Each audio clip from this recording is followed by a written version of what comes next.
The boardroom went silent as blood dripped from the senior manager's trembling hands onto the polished marble floor. Scarlett Vaughn stood over him like a predator, her voice cold enough to freeze the room. But before she could deliver the final blow that would destroy his career forever, a maintenance worker in a stained uniform stepped between them and said the words no one had ever dared speak to the most feared CEO in New York. "You're wrong. If you want to see how a billionaire ice queen learned that real power has nothing to do with fear, stay until the end.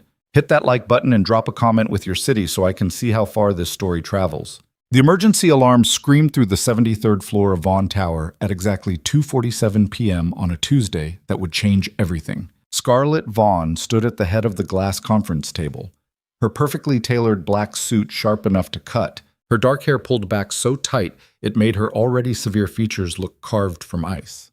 Across from her, 12 international investors sat motionless, their expressions shifting from curiosity to horror as the massive presentation screen behind her flickered, died, then displayed a single mocking line of code where a $400 million product launch should have been. System failure. Error. 404. All data corrupted. "What?" Scarlett said, her voice dropping to a whisper that somehow carried more weight than a scream. "Is happening?" It wasn't a question. It was a death sentence waiting to be signed. Marcus Chen, the senior systems manager, stumbled forward from where he'd been standing near the wall. His face had gone the color of old newspaper. "Ms. Vaughn, we had backups. The servers were. Scarlett turned toward him slowly, deliberately, like a shark circling wounded prey. Past tense, which means right now in front of investors who flew from Tokyo, London, and Dubai to see a product that apparently doesn't exist anymore. You have nothing. "It's not. I can fix." "You can fix it?" Scarlett's laugh was sharp enough to draw blood. "You assured me 3 weeks ago that our security protocols were impenetrable. You personally guaranteed that our backup systems could survive a nuclear strike. And yet here we are, Marcus. Here we are in front of the people who control whether Vaughn Dynamics continues to exist, watching our entire product demonstration turn into a joke." Marcus's hand shook as he pulled out his phone. "I just need 20 minutes, maybe 30. I can restore from the secondary. 20 minutes. Scarlett stepped closer. Around the table, the investors shifted uncomfortably, but nobody moved to intervene. They'd heard stories about Scarlett Vaughn. Now they were watching the legend in action. "You want me to ask 12 of the most powerful people in global tech to sit here for 20 minutes while you try to remember how to do your job?" "Ms. Vaughn, please. How much do we pay you, Marcus? Remind me." His voice came out barely above a whisper. $340,000. $340,000 a year to ensure this exact scenario never happens. Scarlett's voice could have frozen nitrogen. And yet, someone's phone buzzed on the table, then another. Scarlett watched as the investors began checking their devices, their faces carefully neutral, but their fingers moving fast. The story was already leaking. Within an hour, every tech news outlet in the world would be running headlines about Vaughn Dynamics' catastrophic failure in front of international investors. Marcus's phone slipped from his trembling hands and clattered against the floor. He bent to pick it up, and Scarlett saw something break behind his eyes. The moment when fear became complete despair. "You're done," she said quietly. "Security will escort you out within the hour. You have until then to clean out your desk." "Ms. Vaughn, I have a family. I have a mortgage. You should have thought about that before you gambled their future on incompetence." Marcus's face crumpled. He opened his mouth, closed it, then opened it again like a fish drowning in air. Behind him, 2 junior engineers who'd been part of his team looked away, relief and guilt mixing on their faces that it was him and not them. The conference room door opened. Everyone turned. A maintenance worker stepped inside, his dark blue uniform marked with oil stains and frayed at the cuffs. He looked completely out of place among the $1,000 suits and designer watches. "Wrong floor," Scarlett said without looking at him. "Get out." The man didn't leave. He was tall, maybe 6'2", with dark hair that needed cutting and the kind of weathered face that came from actual work rather than expensive skincare. "I heard the alarm from the mechanical room. Thought someone might need help." "We don't need a janitor." Scarlett's voice could have peeled paint. Leave. Now. I'm not a janitor. I'm maintenance. And I think I know what happened to your system. The silence that followed was absolute. Scarlett turned fully toward him now, her eyes narrowing. Excuse me? Your backup failure. The man walked toward the dead screen like he owned the room. It wasn't a random crash. Someone triggered a cascade shutdown through the climate control system. Amateur work, actually. Whoever did it didn't know that building systems and server systems share power routing on floors 70 through 75. How, Scarlett said slowly, would a maintenance worker know about our server architecture? Because I installed half of it. He crouched beside the wall panel and pulled out a small toolkit from his belt. 3 years ago, before budget cuts moved me to overnight maintenance, your senior engineer there probably doesn't even know these panels exist. Marcus looked like he wanted to sink through the floor. I've been managing these systems for 2 years.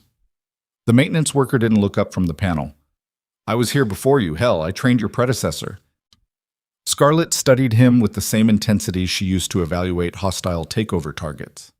Something about his voice carried absolute certainty, the kind that couldn't be faked.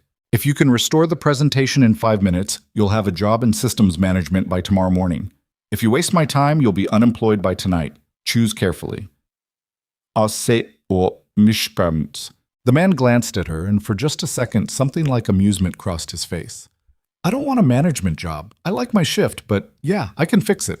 His hands moved across the panel with practiced efficiency. Around the table, the investors leaned forward slightly, curiosity replacing their earlier disdain. Scarlett watched his face rather than his hands, watched the way his jaw tightened in concentration, the small scar above his left eyebrow, the calluses on his fingers that spoke of real physical labor. Marcus, the maintenance worker's voice stayed calm. Stop panicking and bring up Terminal 7 on your phone. I need you to enter a command sequence. Marcus fumbled with his phone. What sequence? I'm going to say it once, so listen. /sys /restore -force -timestamp equals today. At 1300 hours -override admin. That's not standard protocol. That's because standard protocol doesn't account for someone shutting down your system through the HVAC controls. Do it. Marcus's fingers shook as he typed. Behind Scarlett, someone's phone buzzed again. More news outlets picking up the story. More damage spreading through the industry like poison in water. The screen flickered. Everyone held their breath. Then the presentation exploded back to life in full color, every animation perfect, every data point exactly where it should be. The maintenance worker stood, wiping his hands on his uniform. Your backup was fine. The problem was the restore protocol couldn't bypass the building system lockout. Should probably fix that before it happens again. One of the investors, a silver-haired woman from the Tokyo delegation, actually started laughing. Who is this man? Nobody, Scarlett said automatically. Then she caught herself. What's your name? Logan Hayes. He started packing his toolkit. And before you fire Marcus, you should know the person who crashed your system is probably still in the building. That kind of shutdown requires physical access to the mechanical systems on this floor. I checked your security logs for the past 2 hours. The words landed like a bomb in the center of the room. Scarlett's mind kicked into overdrive. Someone inside the building had sabotaged the presentation. Someone with access to restricted floors and knowledge of their system's architecture.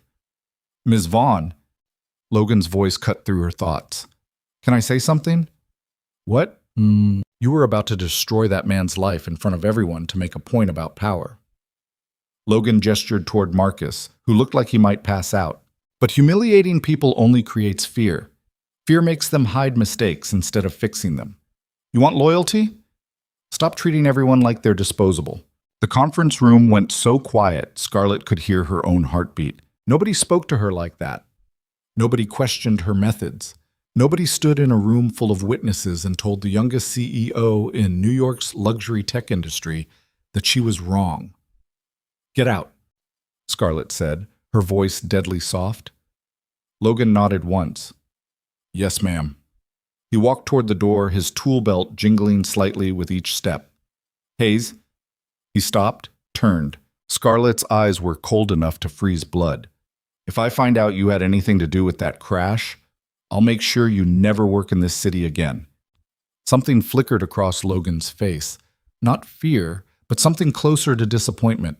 "Then you're not listening. I just told you someone's sabotaging your company from inside.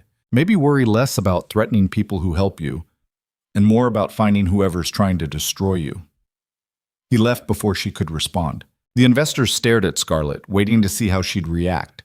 For a moment, she felt something unfamiliar and uncomfortable twist in her chest, something that might have been doubt, if Scarlett Vaughn ever allowed herself to doubt anything. She turned back to the presentation screen and forced her voice into the same controlled confidence that had built an empire. "Gentlemen, ladies, shall we continue?" The presentation limped through the next 90 minutes, but Scarlett's mind wasn't on the product demonstrations or financial projections. It was on Logan Hayes and the way he'd looked at her, not with fear or resentment, but with something worse: pity. By the time the investors filed out with promises to review the situation and reconnect next week, Scarlett knew the deal was dead. You didn't recover from this kind of disaster, not in an industry where perception was everything. "Clear the room," she told her assistant, Rachel, who'd been standing silently by the door for the past hour. "And get me everything we have on Logan Hayes. Employment records, background check, security clearance. Everything." Rachel nodded and started ushering people out. Marcus tried to approach Scarlett, but she held up one hand and he stopped like he'd hit an invisible wall. "You're not fired," Scarlett said, "but you're on probation. If Hayes is right and someone's sabotaging us from inside, I need people who know these systems. Find out who crashed the presentation. You have 48 hours. Marcus looked like she'd just handed him a reprieve from a death sentence. "Thank you, Ms. Vaughn. I won't." "Don't thank me. Just do your job." When the room finally emptied, Scarlett walked to the floor-to-ceiling windows and stared out at Manhattan spreading beneath her like a kingdom she'd conquered one ruthless decision at a time. Somewhere 73 floors below, Logan Hayes was probably heading home, completely unaware that he'd just made himself the most interesting problem in Scarlett Vaughn's carefully controlled world. Her phone buzzed. Rachel, already efficient as always. The text contained a single photo attachment, Logan Hayes' employee file. Scarlett opened it. The picture showed a younger version of the man from the conference room, his face less weathered, his eyes lighter somehow. But it was the information beneath the photo that made Scarlett's eyebrows rise. Logan Hayes, age 32, former senior systems engineer at Vaughn Dynamics, transferred to maintenance 3 years ago after. Scarlett scrolled down. After requesting a schedule change to nights only due to personal family circumstances. Education. Master's degree in computer science from MIT. Former security clearance, level 5, the highest the company issued. Current security clearance, level 2, standard for maintenance staff. References from previous managers all said the same thing. Brilliant, reliable, unambiguous about ethical standards, sometimes to the point of conflict. That last part made Scarlett's jaw tighten. Ethical standards.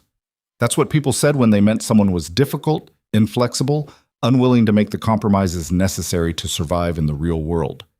She scrolled further. Emergency contact, Ava Hayes, daughter, age 8. No spouse listed. Scarlett stared at that line for longer than she meant to. A single father working overnight maintenance despite having an MIT degree and enough talent to fix in 5 minutes what her entire systems team couldn't solve in an hour. "What are you doing here?" "Logan Hayes," she murmured to the empty room. Her phone buzzed again. This time it was Marcus, his text arriving with a security video attachment. "Found something. You need to see this." Scarlett opened the video. It showed the mechanical room on the 73rd floor, timestamp 2:23 p.m., 24 minutes before the crash. A figure in an expensive suit entered the frame, looked around carefully, then approached the climate control panel. Even in the grainy security footage, Scarlett recognized him immediately. David Kirkland, her chief operating officer, the man she'd trusted to run day-to-day operations while she focused on growth strategy.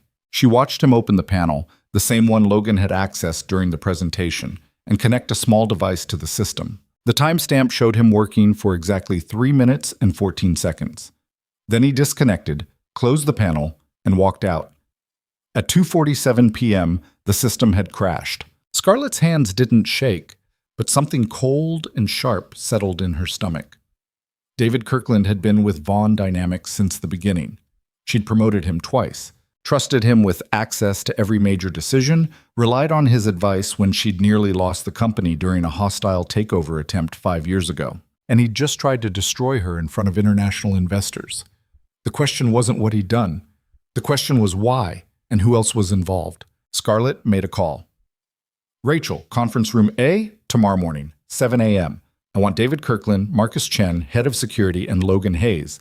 Logan Hayes? Rachel's surprise was evident even through the phone. The maintenance worker? Yes. Ms. Vaughn, he works night shift. He'll be asleep at 7 a.m. Then wake him up. Tell him it's not optional, Mom. Scarlett ended the call and turned back to the window. Somewhere in the building below her, David Kirkland thought he'd gotten away with sabotage. Somewhere else, Logan Hayes was probably helping his 8-year-old daughter with homework, completely unaware that Scarlett was about to drag him into something that would either save the company or destroy them all. The sun was setting over Manhattan, painting the glass towers gold and crimson. Scarlett's reflection stared back at her from the window, 30 years old, feared by everyone who knew her, standing alone at the top of an empire that someone was trying to steal. For the first time in years, she felt something she'd learned to bury long ago. Uncertainty. Trotik. Logan Hayes lived 45 minutes from Vaughn Tower by subway, in a neighborhood that real estate agents optimistically called transitional and everyone else called forgotten by anyone with money. His apartment occupied the 3rd floor of a building that probably violated half the fire codes in New York, but the rent was cheap.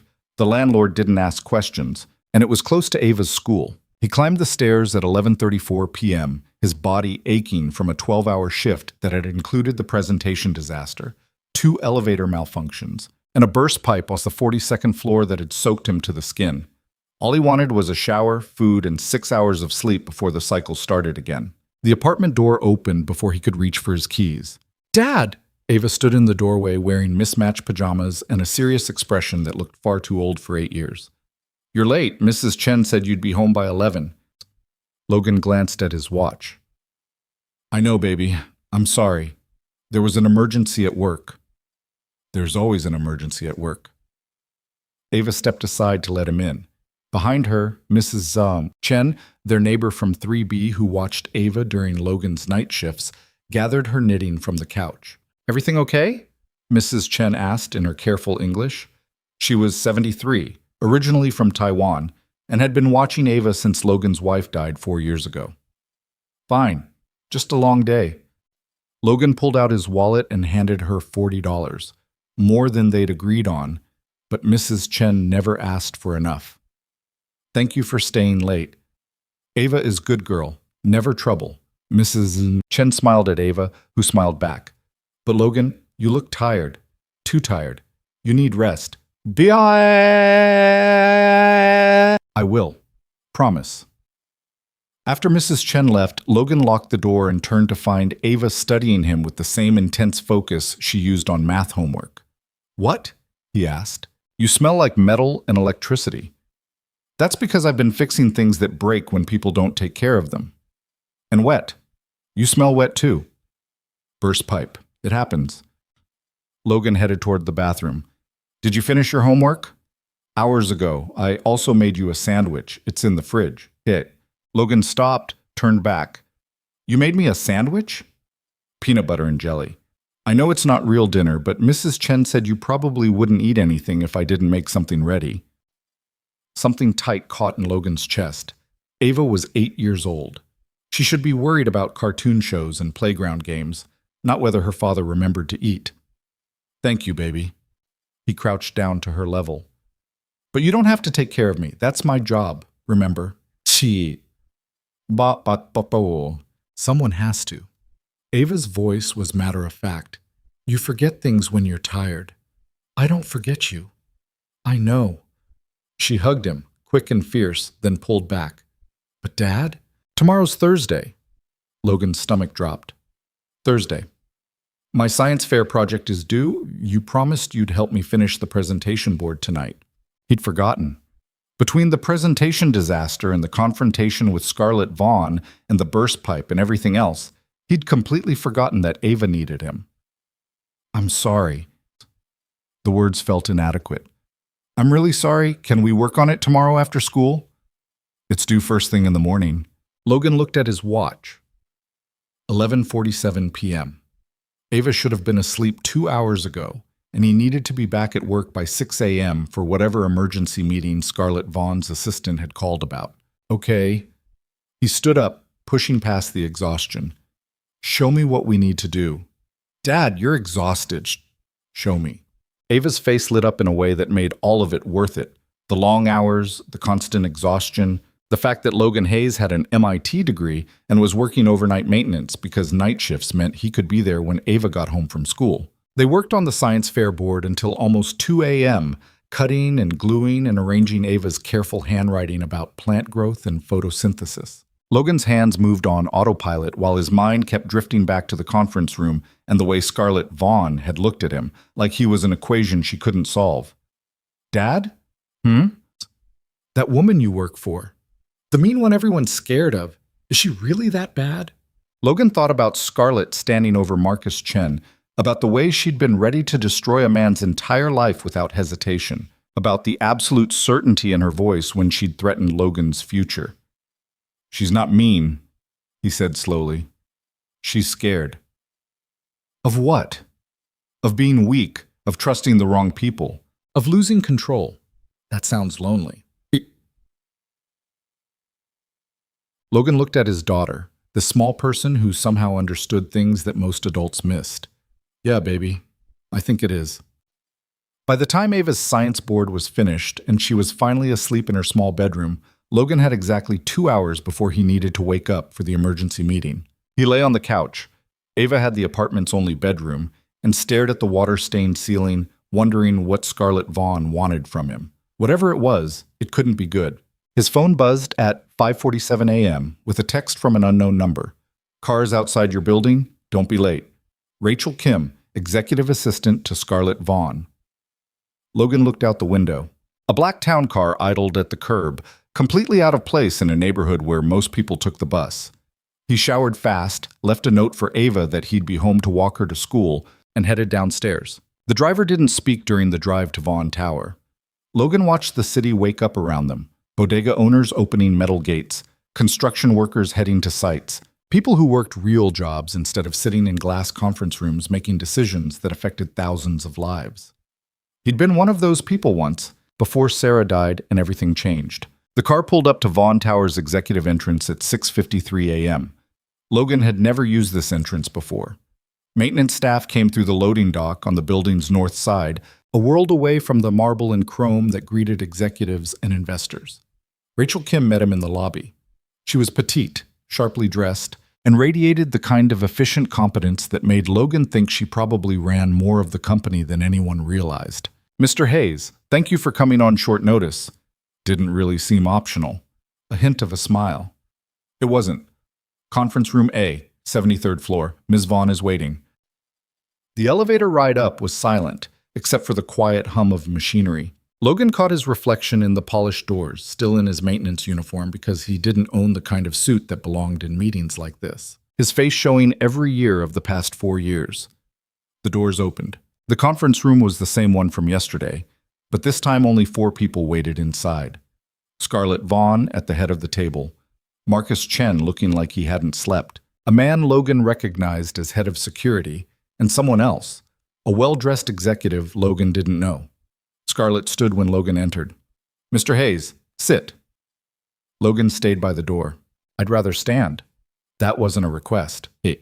And I'm not your employee anymore. Not in the way you mean. Logan crossed his arms. Whatever this is, say it fast. I need to get home to my daughter. Something flickered in Scarlett's expression. Surprise, maybe, that he'd pushed back again. David Kirkland, she said, gesturing to the well-dressed executive, is my chief operating officer. He's also the person who sabotaged yesterday's presentation. The room went completely still. David Kirkland looked calm, almost amused. That's a serious accusation, Scarlett. I hope you have evidence. I have security footage of you accessing the mechanical systems 24 minutes before the crash. Scarlett's voice could have cut steel. I have logs showing that device you connected triggered the cascade shutdown. And I have a witness, she gestured toward Logan, who explained exactly how it was done. Logan's stomach dropped. He'd helped solve the problem, but he'd never meant to become part of whatever corporate warfare was happening here. That's circumstantial. David's smile didn't reach his eyes, and easily explained. I was checking on system status after Marcus's team reported anomalies earlier in the week. At 2:23 in the afternoon, when you were supposed to be in a strategy meeting with the legal team? Oh, si din amiski sie. The meeting ended early, Sad. Scarlett pulled out her phone and placed it on the table. Then you won't mind if we review the device's data logs. Marcus can trace what commands were sent through that connection. For the first time, David's composure cracked, just for a second, but Logan saw it. The moment when someone realized they'd been caught. You have no idea what you're doing, David said quietly. No idea what you've stumbled into. Enlighten me. You think this is about one crashed presentation? David laughed, but there was no humor in it. Scarlett, you brilliant, paranoid, impossible woman. This is about the fact that you've built a company someone else wants. Someone with the resources and patience to take it piece by piece until there's nothing left for you to control. Scarlett's face didn't change, but Logan saw her hands tighten on the edge of the table. Who is? People you've made enemies of. Competitors you've crushed. Investors you've humiliated. David stood slowly. You wanted to build an empire, Scarlett. You just forgot that empires attract conquerors. Security, Scarlett said calmly. Escort Mr. Kirkland to his office. He has 30 minutes to collect his belongings before the police arrive. The head of security moved forward, but David held up one hand. I'll go quietly. But Scarlett, you should ask yourself why your brilliant maintenance worker, he gestured toward Logan, was in exactly the right place at exactly the right time to fix a problem he shouldn't have known about. Logan's blood went cold. Scarlett turned toward him slowly. Explain. I told you yesterday. Logan kept his voice steady. I heard the alarm from the mechanical room, the same alarm that goes off for any major system failure. But you knew it was a cascade shutdown through the climate control. You knew about the power routing. You knew exactly how to fix it. Scarlett's eyes were sharp enough to draw blood. David's right. That's not common knowledge. It is if you installed the systems. 3 years ago. Before you mysteriously requested a transfer to overnight maintenance despite having one of the highest performance ratings in the department. Logan felt the trap closing around him. I needed a schedule that worked with my daughter's school. A MIT graduate with a level 5 security clearance takes a 70% pay cut to work night maintenance? Scarlett moved closer. That doesn't make sense. Nothing about you makes sense. Maybe I just wanted a simple life. Nobody wants simple. They want easy.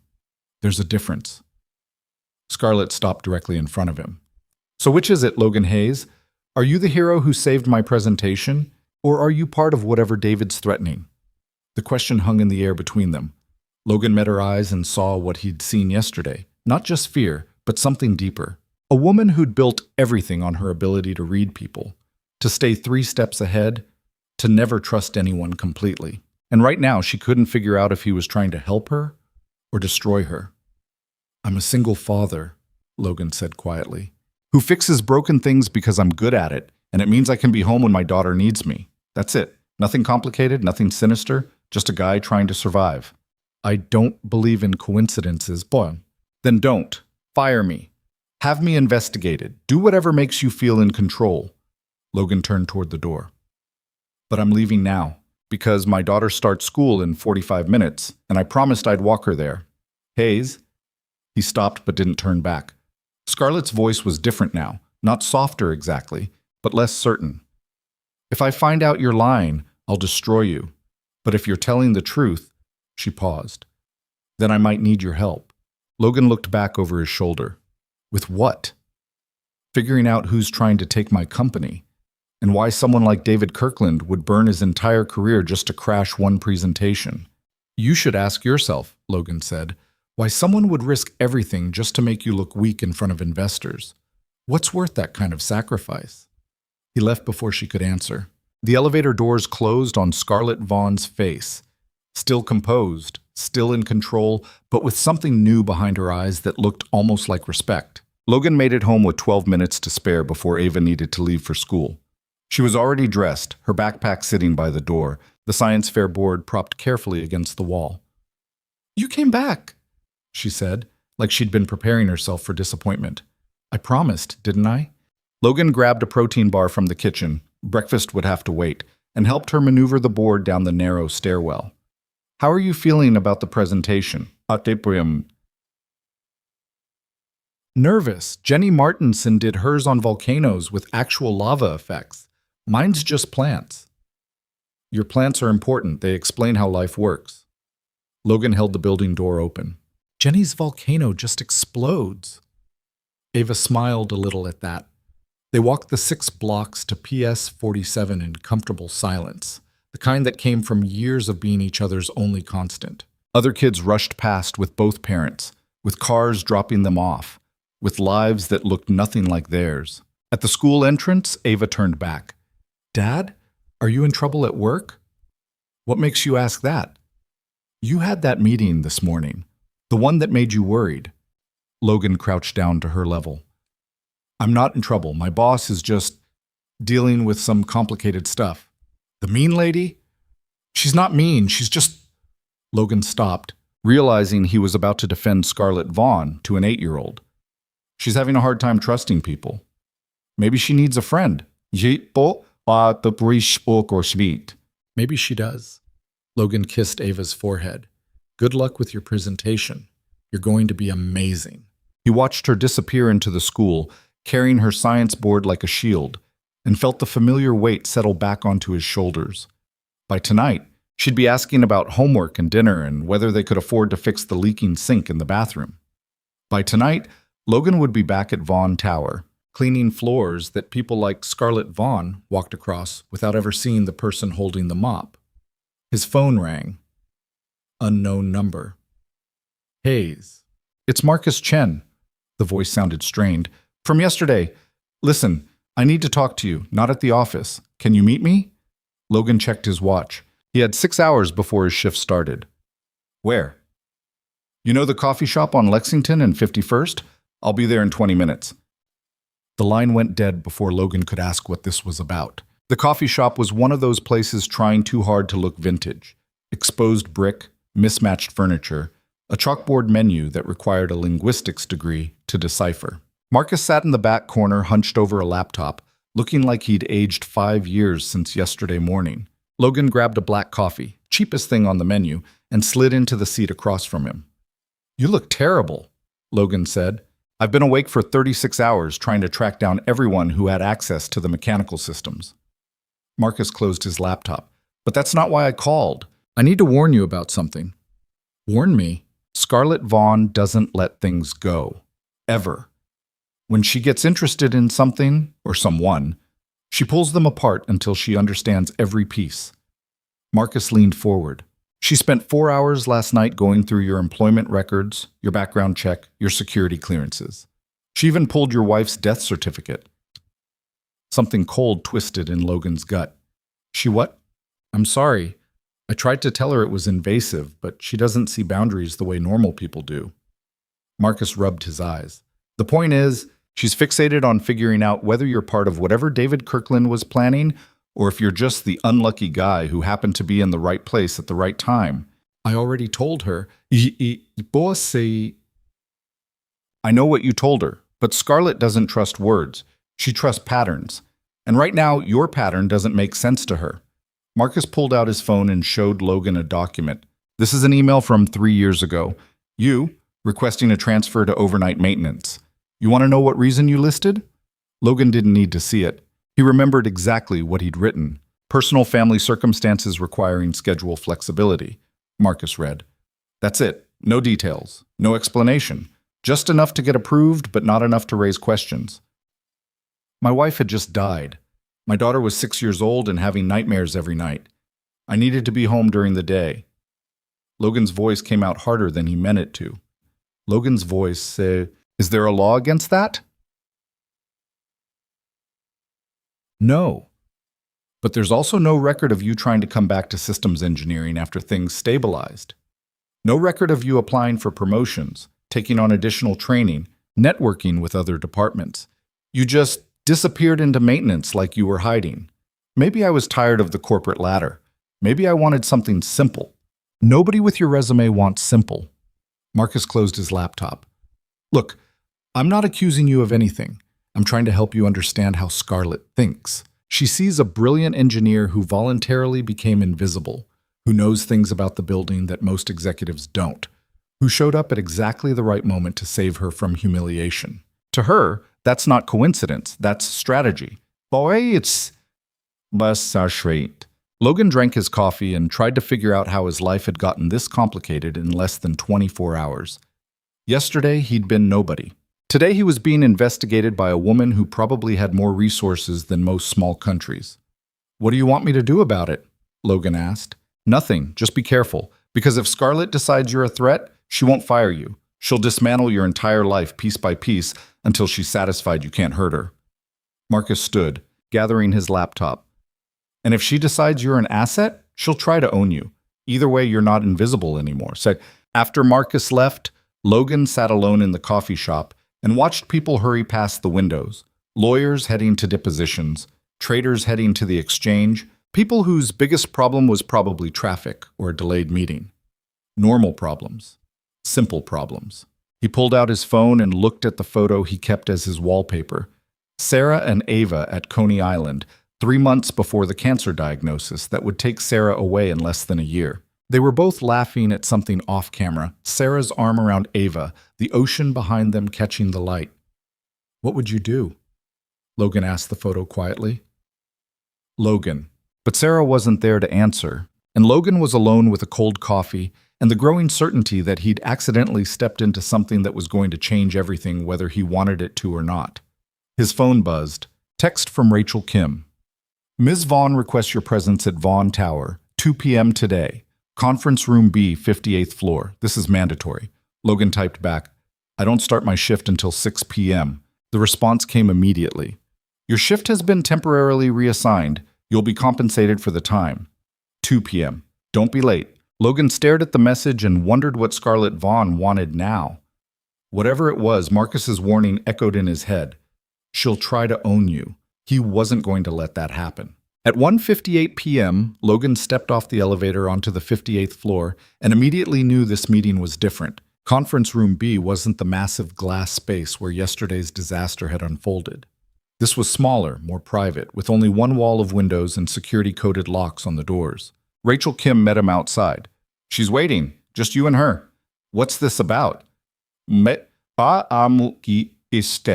She doesn't tell me everything.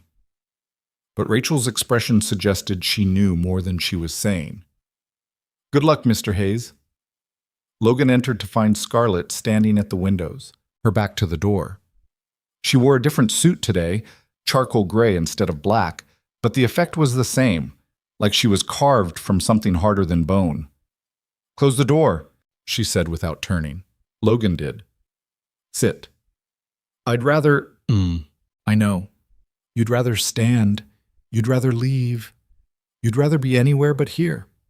Scarlett finally turned to face him. Sit anyway. Logan sat. Scarlett moved to the chair across from him, and for the first time since they'd met, she didn't look entirely in control. She looked tired, almost human. I had you investigated, she said bluntly. Thoroughly. Background check. Financial records, social media history, medical records, everything. You want to know what I found? Do I have a choice? No. Scarlett placed a folder on the table between them. I found a man whose wife died of ovarian cancer 4 years ago. A man who maxed out his credit cards paying for experimental treatments that insurance wouldn't cover. A man who lost his house, moved to one of the worst neighborhoods in the city, and took a massive pay cut just to be home during the day for his daughter. Logan's jaw tightened. You had no right. I found someone who's been working 60-hour weeks for 3 years and hasn't taken a single sick day. Someone who sends money every month to his late wife's mother in Ohio. Someone who volunteers at his daughter's school despite barely having time to sleep. Scarlett paused. I found someone who's either the most dedicated father in New York or the most elaborate cover story I've ever seen. Which one do you think I am? I don't know yet. That's why you're here. Logan stood. I'm leaving. If you walk out that door, I'll have security downstairs arrest you for industrial espionage. On what evidence? I'll manufacture some. Scarlett's voice stayed calm. I have lawyers who can make anything stick long enough to destroy your custody arrangement. Sit down, Logan. Logan sat, but fury burned through him like acid. You threaten my daughter and you wonder why people are terrified of you? I'm not threatening her. I'm making sure you understand the situation. Scarlett leaned back. Someone is trying to dismantle my company. David Kirkland was just the beginning. Since yesterday, 3 more executives have resigned without explanation. 2 major investors pulled their commitments. Our stock dropped 11% before the market even opened this morning. That's not my problem. It is if you work here. And you do work here, whether you're in maintenance or systems engineering or standing in a conference room fixing problems nobody else can solve. Scarlett's eyes were sharp. I need people I can trust. And despite everything Mark has probably told you about me, despite the way I treated you yesterday, I think you might be one of them. You don't know anything about me, Shah. I know you could have left your daughter with strangers while you chased a career. You didn't. I know you could have sued the hospital for malpractice when they misdiagnosed your wife's cancer for 6 months. You didn't. I know you could have asked for help, for loans, for charity. You didn't. Scarlett's voice softened slightly. I know you're proud and stubborn and probably hate me right now, but you're exactly the kind of person who tells the truth, even when lying would be easier.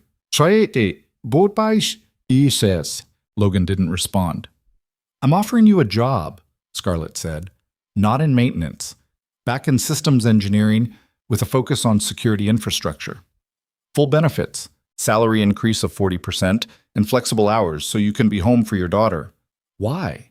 Because someone accessed our systems through the mechanical infrastructure, which means they understand how this building works better than my own security team. Because you fixed in 5 minutes what should have taken hours.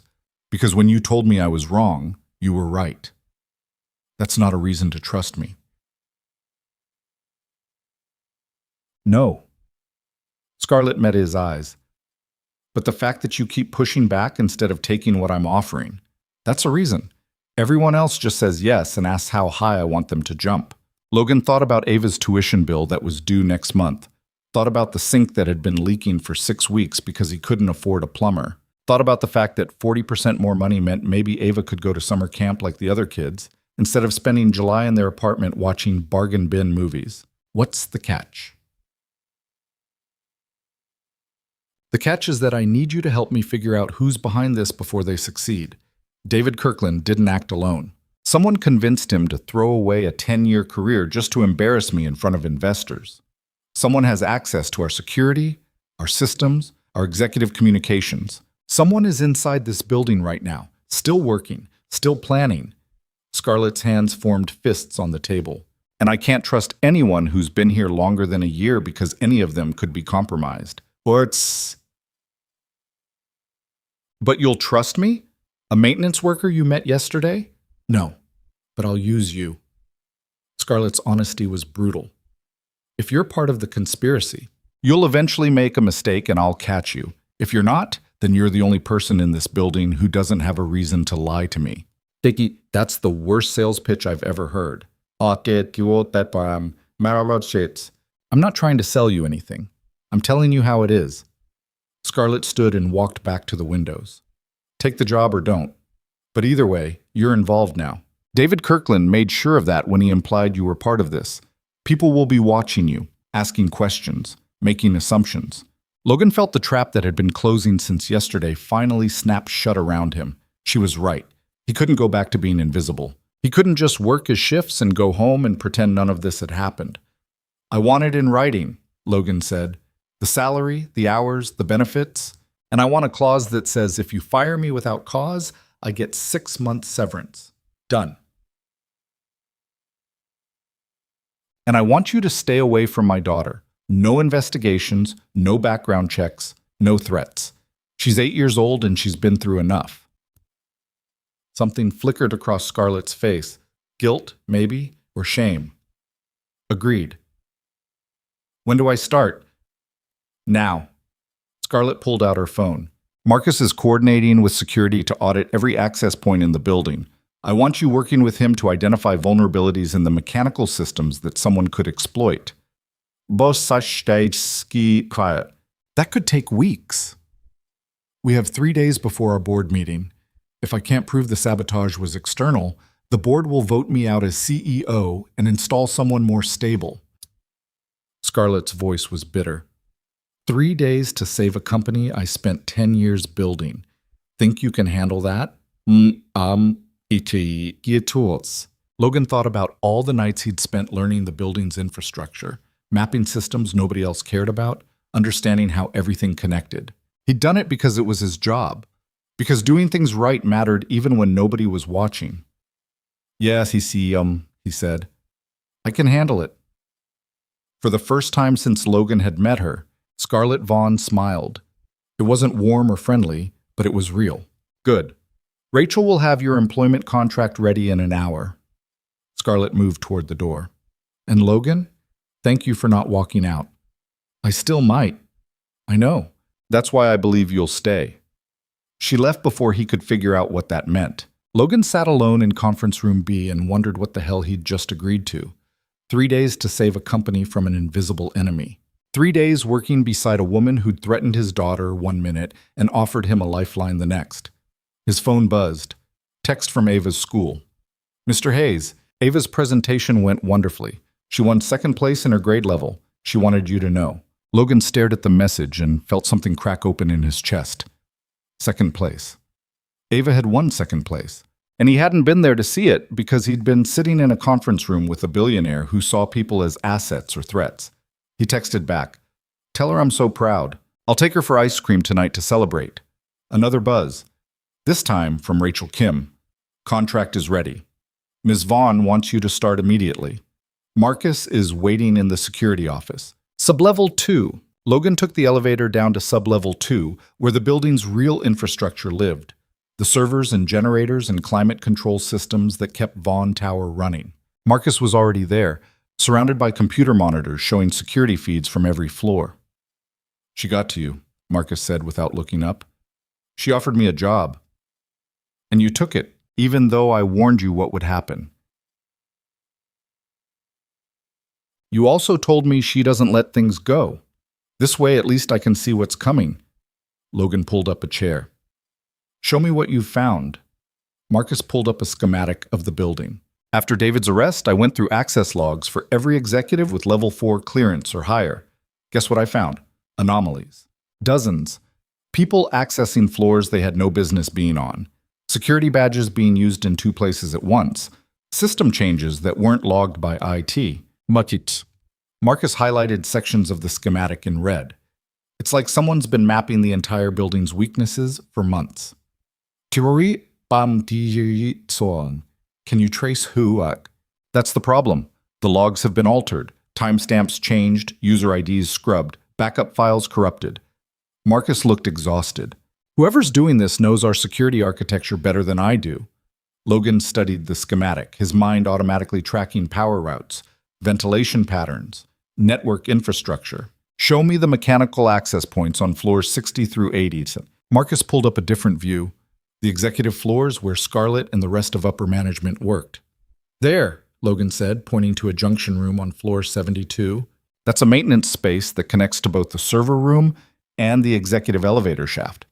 You could access almost anything from there if you knew what you were doing. It's locked with biometric security. Biometric security that maintenance has override access to. Has to, in case of emergencies. Logan pulled up the access log for that room. Who's been in there in the past month? Oh, Marcus filtered this data. 3 names appeared. Logan Hayes, David Kirkland, and Scarlett Vaughn. That doesn't make sense, Marcus said. Why would Scarlett access a maintenance space? Maybe she didn't. Logan's mind raced. If someone cloned her biometric data, they could access anything she can access. And nobody would question it because the logs would show her ID. You're saying someone's been impersonating executives? I'm saying someone's been very careful to make sure when this all falls apart, it looks like an inside job from the people at the top. Logan stood. Where's the biometric system administered from? Human Resources, floor 43. Let's go. And they took the elevator up, Marcus's fingers flying across his tablet as he pulled personnel records. HR director is Amanda Reeves. She's been with the company for 7 years. Clean record, no red flags. Everyone's clean until they're not. The HR floor was quieter than the executive levels, filled with cubicles and the soft sound of keyboards clicking. Amanda Reeves's office sat in the corner, her door open. She looked up when they entered. A woman in her mid-50s with graying hair and the kind of tired eyes that came from years of firing people and pretending it was for their own good. Marcus, what can I do for you? We need access to the biometric security logs. All of them, going back 6 months. Amanda's expression didn't change. That requires executive authorization. We have it. Marcus showed her his phone, a text from Scarlett authorizing full system access. Amanda studied the message, then sighed. Give me a minute. She turned to her computer and started pulling files. Logan watched her face carefully, looking for any sign of nervousness, any tell that she knew more than she was saying. Nothing. She looked bored. Here. Amanda transferred the files to Marcus's tablet. 6 months of biometric access logs, all executive floors. Anything else?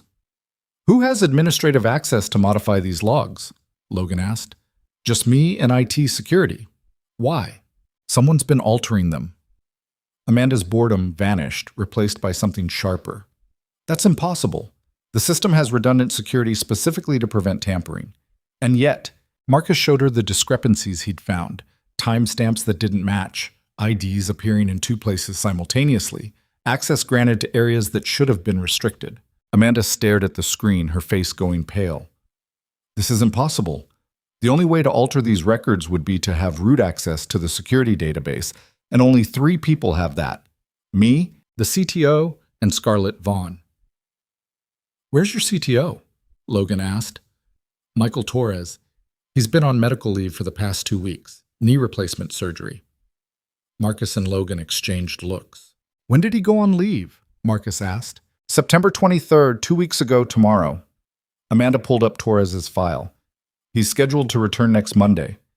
Logan felt pieces clicking together. And when did the security anomalies start? Marcus checked his data. September 24th, the day after Torres went on leave. Someone's been using his credentials while he's been gone, Logan said.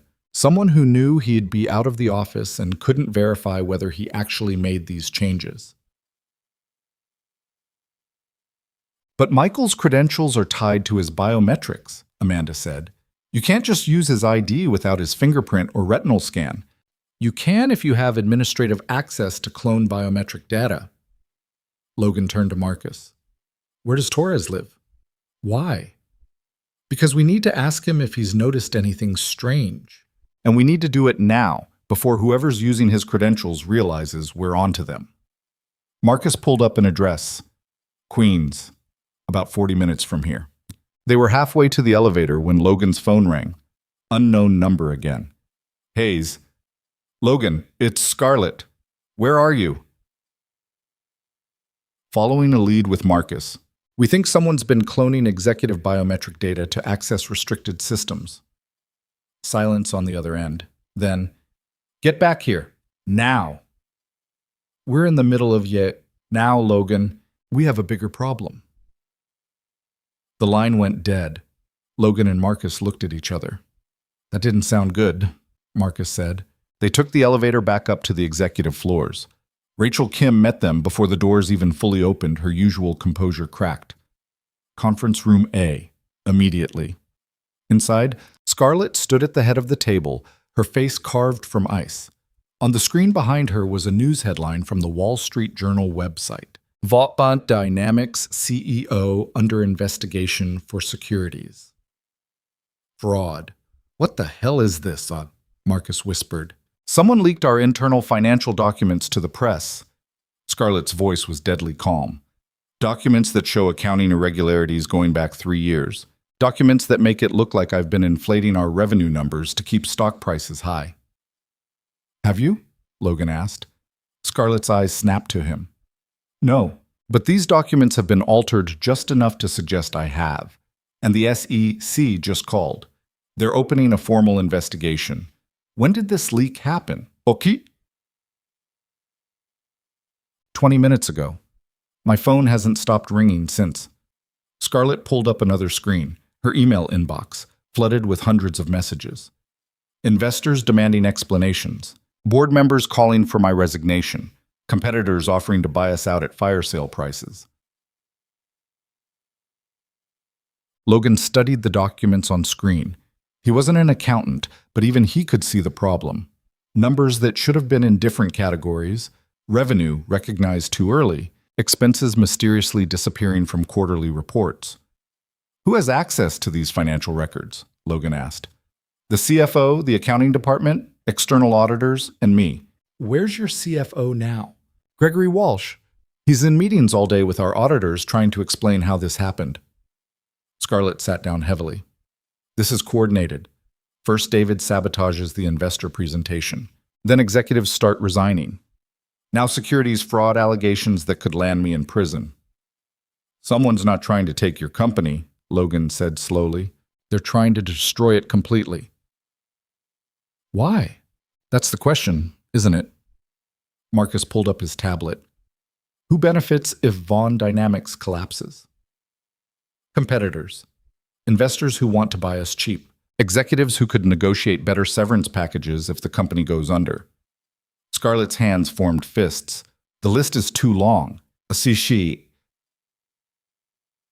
Logan thought about patterns, about the way attacks came in waves, about how someone would need to understand not just the company's systems but its vulnerabilities, its pressure points, the exact places where a small push could cause catastrophic failure.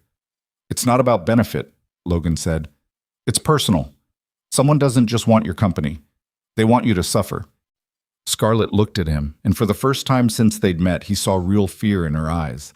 Then they're succeeding. Rachel appeared in the doorway, her face tight with stress. Ms. Vaughn, the board is demanding an emergency session. Tonight at 8. They want answers about the fraud allegations. Tell them I'll be there. Scarlett didn't look away from the documents on screen. After Rachel left, she added quietly, They're going to vote me out. Tonight. Before the SEC investigation gains any more momentum. You don't know that, Marcus said. Yes, I do. I've seen this play out before with other companies. CEO under investigation, board panics, shareholders demand blood. It doesn't matter if I'm innocent. It matters that I'm toxic. Scarlett finally looked away from the screen. 10 years building this company from nothing, and it's going to end because someone forged a few accounting documents. Logan moved closer to the screen, studying the leaked financials. Something about them nagged at him, a pattern he couldn't quite identify. These documents, where were they stored? Secure server, encrypted, accessible only through our internal network with proper credentials. So whoever leaked them had to be inside the building, on your network, with executive-level access. That narrows it down to about 40 people, and 40 people who knew exactly which documents would be most damaging if altered. Logan turned to Marcus. Can you trace when these files were accessed?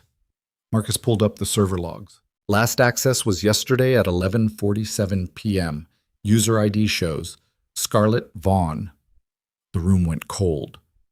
I was home yesterday at 11:47, Scarlett said slowly. Alone in my apartment. Can you prove that? My building has security cameras. I entered at 9:30 p.m. and didn't leave until this morning. Us. Then someone's using cloned credentials again. Logan felt the pattern solidifying in his mind. First they used David Kirkland to crash the presentation. Then they used Michael Torres' credentials to alter security logs. Now they're using your credentials to leak forged documents. They're building a trail that leads directly to you. Why not just forge documents in someone else's name? Because that wouldn't destroy you personally. This way, even if the documents are proven false, you still look either complicit or incompetent for not noticing your credentials were compromised. Logan pulled out his phone. We need to talk to Torres, now, before whoever's behind this realizes we're getting close. Scarlett stood. I'm coming with you. Bad idea, Marcus said. If someone's watching, they'll know we're on to them. All. I don't care. This is my company, my reputation, my life they're dismantling. Scarlett grabbed her jacket. I'm not sitting here waiting for the next attack. They took Scarlett's car, a sleek black sedan that probably cost more than Logan made in 3 years, and drove through rush hour traffic toward Queens. Logan sat in the passenger seat while Marcus navigated from the back, Scarlett's driver maneuvering through gridlock with practiced efficiency. Tell me about Torres, Scarlett said. You worked with him before the transfer, didn't you? Logan nodded. Good guy. Careful, methodical, paranoid about security. He's the one who designed most of the biometric protocols after that breach 5 years ago. The breach that nearly bankrupted us. The one you recovered from by cutting staff and restructuring debt. I remember. Half my department got laid off. Logan watched the city slide past his window. Logan watched the city. Torres fought to keep as many people as possible. Said laying off security staff during a security crisis was insane. I did what I had to do to survive. I know, but Torres didn't forget it. Scarlett was quiet for a moment. You think he's behind this? Revenge for the layoffs? Is so what I don't know, but someone with his access and expertise could pull off everything that's happened so far. They reached Torres's apartment building 40 minutes later, a modest brick structure in a neighborhood that had probably been nice 20 years ago. The front door's security lock was broken, held open by a piece of cardboard wedged in the frame. Wonderful, Scarlett muttered, eyeing the graffiti-covered entrance. They climbed to the 3rd floor. Torres's apartment was 3F, and Logan knocked hard. No answer. He knocked again. Michael? It's Logan Hayes from Vaughn. We need to talk. Still nothing. Marcus tried the doorknob. Locked. Maybe he's at physical therapy, Scarlett said. Knee replacement patients have daily sessions for the first few weeks. Logan put his ear against the door. No sound of a TV, no movement, nothing. But something felt wrong. The kind of wrong that came from years of walking into maintenance situations that looked fine until they weren't. Stand back, Logan said. You're not breaking down his door. Scarlett started, but Logan had already thrown his shoulder against it. The cheap lock gave way on the second hit. The apartment was dark, curtains drawn, the air stale and heavy. Logan found the light switch. Michael Torres sat in a wheelchair in the middle of his living room, slumped forward, very clearly dead. Scarlett gasped. Marcus pulled out his phone to call 911, but Logan grabbed his wrist. Wait, look at him. They moved closer. Torres's skin had the waxy pallor of someone who'd been dead for at least a day, maybe longer. But it was the position of his body that made Logan's stomach turn, hands zip-tied to the wheelchair arms, a laptop open on his lap, screen still glowing. This wasn't a heart attack, Logan said quietly. Marcus leaned in to see the laptop screen, then went pale. That's our network access portal. He's logged in. He's been logged in, Logan corrected, probably since he died. Whoever killed him has been using his active session to access the company's systems. Scarlett's composure cracked. Someone murdered him. Someone murdered Michael and used his dead body as a network access point. We need to call the police, Marcus said. No. Scarlett's voice was sharp. Not yet. Someone's dead. And if we call the police right now, they'll seal this as a crime scene, start an investigation. And the press will find out that Vaughn Dynamics' CTO was murdered while logged into our systems. They'll connect it to the fraud allegations and the sabotage. And by tomorrow morning, we'll be finished. So we just leave him here? Marcus's voice rose. He's dead, Scarlett. He has family. They deserve to know. I'm not saying we don't report it. I'm saying we need to see what they were doing with his access first. Scarlett moved toward the laptop, her face set in grim determination. Logan caught her arm.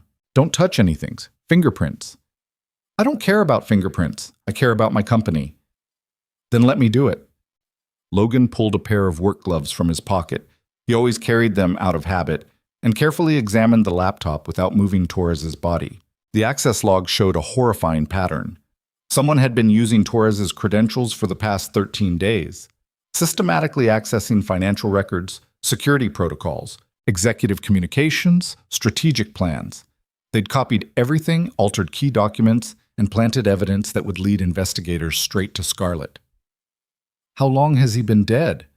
Scarlett asked. Logan checked Torres's hands.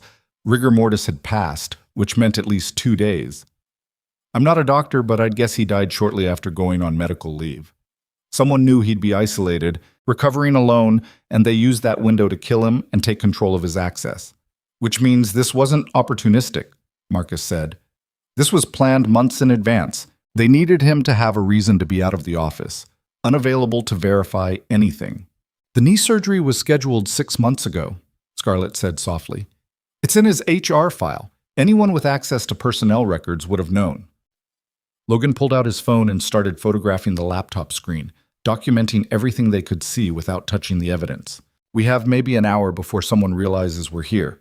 We need to lock down Torres's access remotely, document everything we can, and then call the police." "Can we trace where the access was coming from?" Scarlett asked. Marcus pulled out his tablet and connected remotely to the company network. "Give me a minute. If they were accessing the network from a physical location, there should be IP records." "Ma?" While Marcus worked, Logan moved through the apartment, looking for anything else that might help. The bedroom showed signs of Torres preparing for surgery. A hospital bag packed by the door, prescription painkillers on the nightstand, a walker in the corner. In the kitchen, takeout containers sat in the sink, dated September 23rd, the day Torres went on medical leave. "Got something?" Marcus said. The access was coming from inside Vaughn Tower, floor 68, which is executive offices. "Can you narrow it down to a specific location?" "Not precisely, but the network node suggests the northwest corner. That's where the CFO's office is." Scarlett and Logan exchanged looks. "Gregory Walsh," Scarlett said. "My CFO. The man who's been with me since the beginning." "The man who has access to all financial records," Logan added. "The man who would know exactly which documents to alter and how to make the changes look legitimate. Gregory's been trying to convince me to take the company public for 2 years. I kept refusing because I didn't want to lose control." Scarlett's voice was hollow. "He said I was being stubborn, that we were leaving billions on the table. What happens if you're forced out as CEO? The board would install an interim leader, someone more amenable to their interests, someone like—" Scarlett stopped. "Someone like Gregory Walsh. The pieces were falling into place with sickening clarity. An insider who wanted to go public, blocked by a CEO who refused to give up control. A CFO with access to financial records and the expertise to alter them convincingly. A plan that systematically removed obstacles and destroyed Scarlett's credibility while positioning himself as the stable alternative. We need to get back to Vaughn Tower," Logan said. "Now, what about Torres?" Logan looked at the dead man one more time. "We'll call the police from the car. But Marcus is right. He deserves to have his family know. And we need law enforcement involved before Walsh realizes we're onto him." They were halfway to the door when Logan noticed something that made him stop. On the small table by Torres's wheelchair sat a framed photograph. Torres with a young woman at a graduation ceremony, both of them smiling. Logan picked it up. "Marcus, who's Torres's emergency contact?" Marcus checked his tablet. "Daughter, Jennifer Torres. She's listed as next of kin. Call her, tell her about her father, and tell her to go somewhere safe until this is over." "Why?" "Because if Walsh is willing to kill Torres to access the network, he won't hesitate to tie up loose ends." Logan turned to Scarlett. "Anyone else close to you who might be a target?" Scarlett's face went white. "Rachel, my assistant, knows everything about my schedule, my security codes, my access credentials." They ran for the car. Marcus called 911 during the drive, reporting Torres's death, while carefully avoiding details about what they'd found on the laptop. Logan called Rachel, but the phone went straight to voicemail. "Try the office line," Scarlett said, her voice tight. Logan did. It rang 6 times before someone picked up.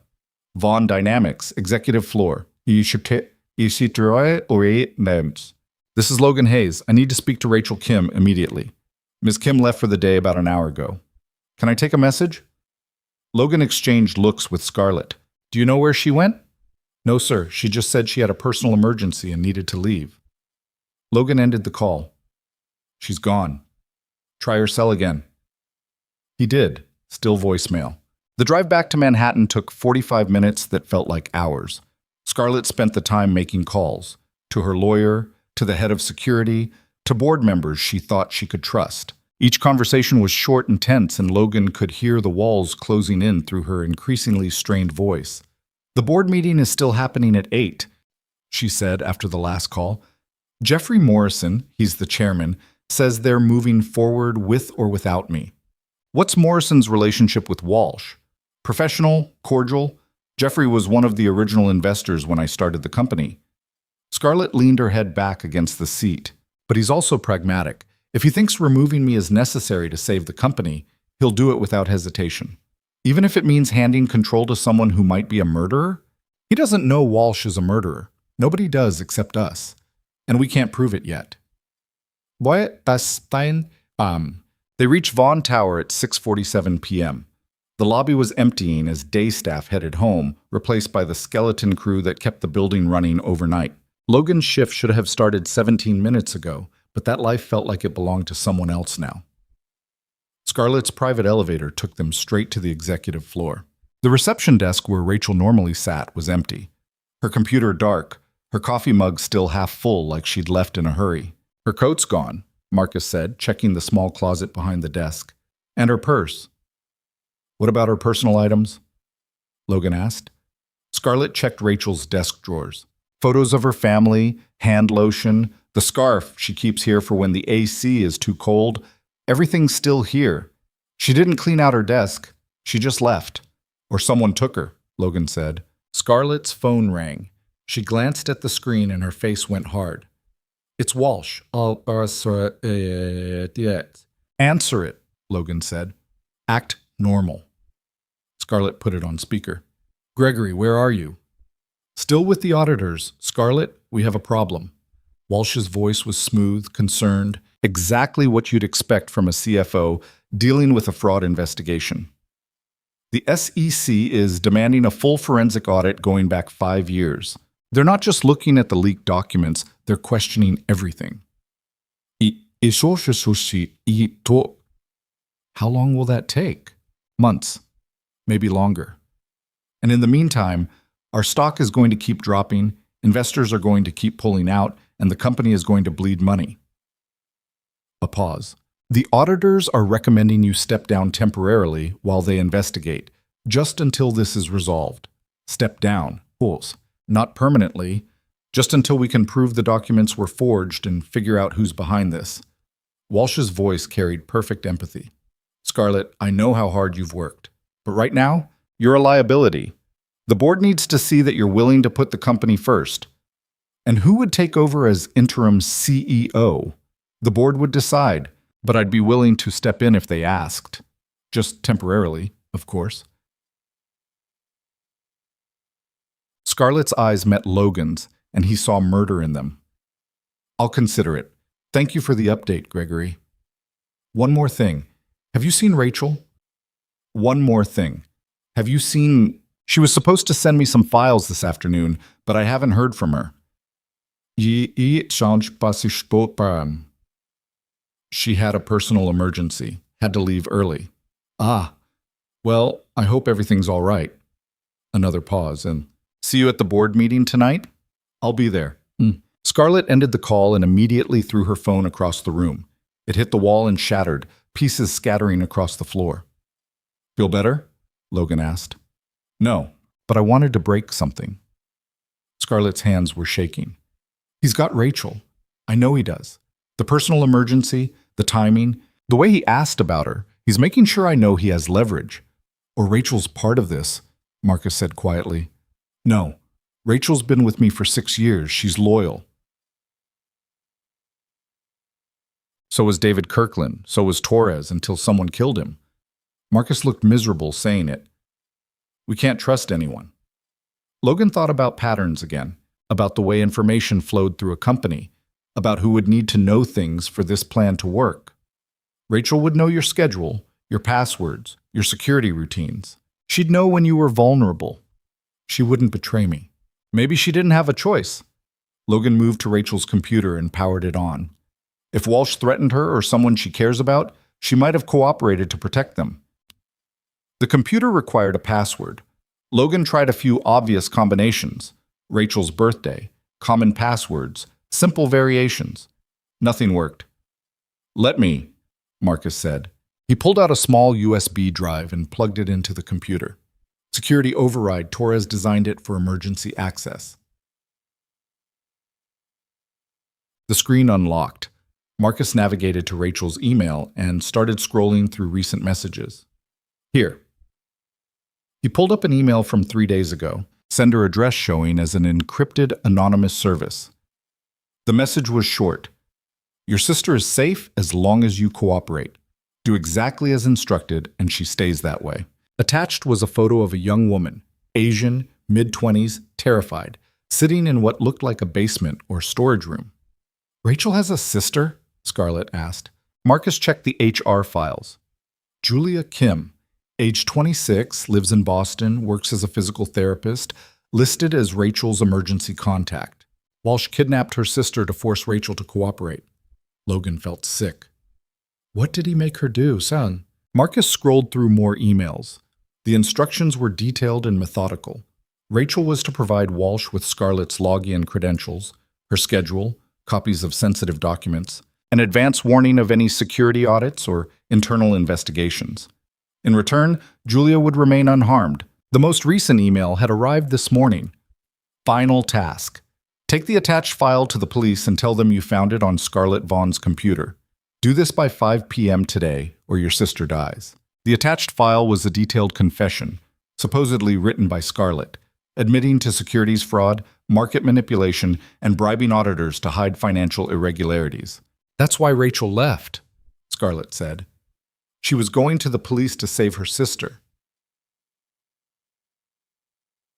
Which means right now, the police probably have a signed confession with your name on it. Logan checked his watch. The board meeting starts in 70 minutes. Walsh will use that time to make sure the police investigation becomes public, destroying your credibility before you even walk into the room. Then we go to the board meeting early. Tell them everything we know about Walsh before he can spin the narrative. What? With what proof? Marcus asked. We have a dead body we didn't report immediately, forged documents we can't definitively tie to Walsh, and a kidnapping we haven't verified. Without hard evidence, it's just your word against his. Then we get hard evidence. Logan stood. Walsh has been accessing the network from his office. If he's smart, he's covered his tracks. But people make mistakes when they're running a complex operation. We find those mistakes. His office will be locked, secured. We can't just walk in. Yes, we can. I'm maintenance, remember? I have access to every room in this building. Logan pulled his keys from his pocket. Scarlett, you need to prepare for that board meeting. Marcus and I will search Walsh's office. I'm not hiding while you do the dangerous work. You're not hiding. You're making sure that if we find evidence, you're in position to use it. Logan moved toward the elevator. And if Walsh has Rachel or her sister somewhere in this building, we need to find them before 8 p.m. Because after that board meeting, whether you're CEO or not, he'll have no reason to keep them alive.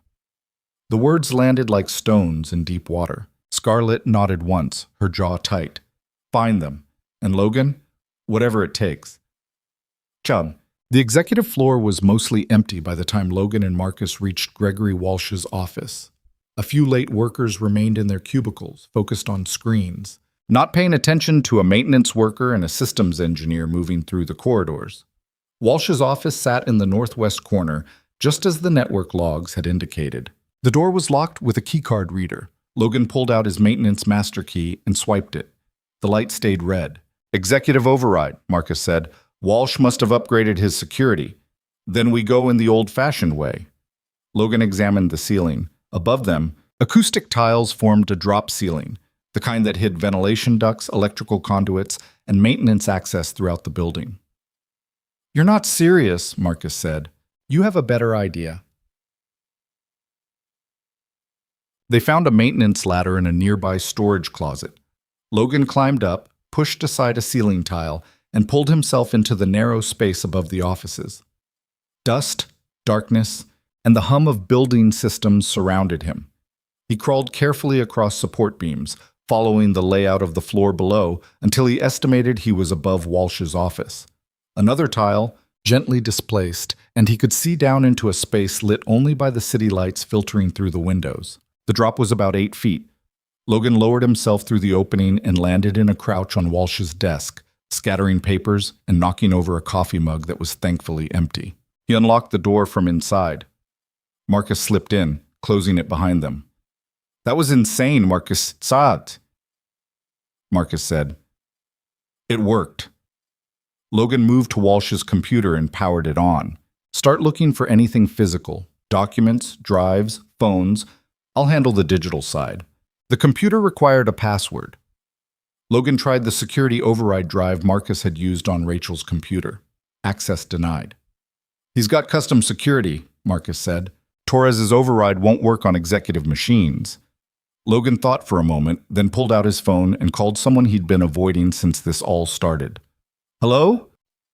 Ava's voice was bright, happy, completely removed from the darkness happening 73 floors above the street. "Hey, baby, I know I'm supposed to be home soon, but work needs me a little longer. Can Mrs. Chen stay with you?" "She already said yes, we're making cookies." A pause. "Dad, are you okay?" You sound weird." "I'm fine, just tired. Listen, I need your help with something." "Really?" Ava's voice lit up with excitement. She loved when Logan asked her to help with problems. "Remember when we talked about passwords and how people choose them? How they usually pick things that are important to them?" "Yeah, like birthdays or pet names or favorite places." "Exactly. If you had to guess a password for someone who was really focused on money and success, what would you try?" Ava thought about it.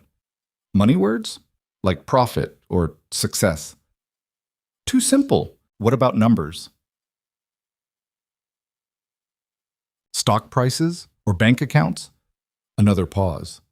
"Or dates, like when they made their first million or when their company started." Logan smiled. "You're brilliant, you know that?" "I know. Are you going to be home for dinner?" "I'll try. Love you." "Love you too, Dad." Logan ended the call and turned to Marcus. "When did Walsh join Vaughn Dynamics?" Marcus checked his tablet. July 2015. Wait, July 17th, 2015. That's when Scarlett founded the company. Logan tried variations of that date as a password. Nothing worked. "What about his salary?" Marcus suggested. "Or his stock options?" They tried dozens of combinations. Nothing. Logan sat back, frustrated. They were running out of time. The board meeting started in 45 minutes, and they'd found nothing that could stop Walsh. Then his eyes caught on something on Walsh's desk, a framed photo of a woman and 2 children at what looked like a graduation ceremony. "Does Walsh have kids?" Logan asked. "Let me check." Marcus pulled up Walsh's personnel file. 2 daughters, Melissa and Jennifer. Melissa graduated from Stanford last year, business degree. Logan tried variations of Melissa's name and graduation date. The computer unlocked. "I'm in." Marcus moved behind him. "What are we looking for?" "Oh, anything that connects Walsh to Torres's death, to Rachel's sister's kidnapping, to the forged documents." Logan started opening files, scanning emails, checking browser history. Walsh had been careful. His email showed nothing suspicious. His files appeared completely professional, his browsing history clean. He wouldn't keep evidence on his work computer, Marcus said. Too easy to audit. But Logan had spent years working maintenance, which meant he'd learned how people tried to hide things. He checked the trash folder, empty. Checked temporary files, cleaned. Checked the recycle bin, also empty. Then he remembered something Torres had taught him years ago.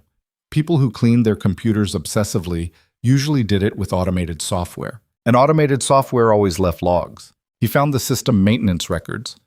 Walsh had been using a military-grade file deletion program, running it every night at 2 a.m. "He's been scrubbing his computer daily," Logan said. "But look at the file sizes. He's deleting gigabytes of data every single night." "Can we recover any of it?" "Not from this computer. But if he was accessing company systems, there might be network logs that show what files he was transferring. Logan pulled out his phone and called Scarlett. I need you to get into the main server room. Floor 2, sublevel access. Can you do that? I'm the CEO. I can go anywhere I want. Not for much longer. Hurry. 10 minutes later, Scarlett called back. I'm here. What am I looking for? Logan walked her through accessing the network transfer logs, filtering for Walsh's user ID, sorting by file size and timestamp. The logs showed massive data transfers over the past 2 weeks, always late at night, always to an external encrypted storage service. He's been copying everything to an outside server, Scarlett said. Financial records, strategic plans, email archives, everything. He's building his own version of the company's data. Which means he has backups of everything, including anything that might incriminate him. Logan thought fast. Can you trace where that external server is? Give me a minute. The sound of typing. It's registered to a shell company in the Cayman Islands, but the IP address resolving to it is... Wait. What? The IP address is here, in New York, in this building. More typing. Sublevel 3. That's the emergency data center we built after the breach 5 years ago. Oh. The one nobody uses because it's outdated? Exactly. It's been mothballed for 2 years, but according to these logs, someone's been accessing it regularly. Running servers, storing data. Logan's mind raced. Walsh has been building a complete copy of Vaughn Dynamics information infrastructure in a room nobody checks. Why? So he can claim ownership of the company's intellectual property after forcing me out, Scarlett said slowly. If I'm gone and the company collapses, he can take all our proprietary data, our client lists, our strategic plans, and start a new company with investors who think they're backing someone stable instead of a CEO under investigation for fraud. It was brilliant and ruthless and exactly the kind of plan that would work if they couldn't stop it. Scarlett, get to sublevel 3. If Walsh's backup server has copies of everything, it might also have files he thought he'd deleted, including evidence of what he did to Torres and Rachel's sister. On my way. But Logan, the board meeting starts in 30 minutes. Even if we find evidence, there might not be time to use it. Then we make time. Logan and Marcus left Walsh's office the same way they'd entered, through the ceiling and back to the executive corridor. They were heading toward the elevator when they heard voices coming from the opposite direction. Logan grabbed Marcus and pulled him into an empty office. Through the partially open door, they watched Gregory Walsh walk past with 2 men in dark suits, security contractors, based on their build and the way they moved. The package is secured? Walsh asked. Both of them. Sublevel storage, sealed room. Nobody's getting to them before the meeting. Good. After tonight, it won't matter. Morrison will vote Scarlett out. The board will install me as interim CEO, and by tomorrow morning, I'll have enough leverage to bury this entire mess. What about the bodies? Just disposal team is standing by. Once the board meeting is over and I have control, we make everything disappear. The CTO dies from complications from his surgery. The assistant and her sister tragically die in a car accident. Clean, untraceable. The men moved past and entered the elevator. Logan's blood had turned to ice. Bodies, plural. Walsh was planning to kill Rachel and her sister as soon as he secured control of the company. We need to get to sublevel storage, Marcus whispered. Now. Scarlett's on sublevel 3. We get her first, then we go together. They took the emergency stairs down, moving fast but quietly. The building felt different at night, darker, emptier, full of shadows that seemed to move when Logan wasn't looking directly at them. Sublevel 3 was locked behind a security door that required biometric access. Logan used his override, and they slipped through into a corridor lined with old server equipment and outdated storage systems. Scarlett? Logan called softly. Here. She emerged from a room at the far end, her face pale but determined. I found Walsh's backup server. And Logan, you were right. He kept copies of everything, including files he thought he deleted. Show me. The server room was cramped and warm, filled with humming machines and blinking lights. Scarlett had a laptop connected to the main server, files scattered across the screen. This is a complete record of his plan, she said. Emails coordinating with David Kirkland. Instructions for accessing Torres's apartment.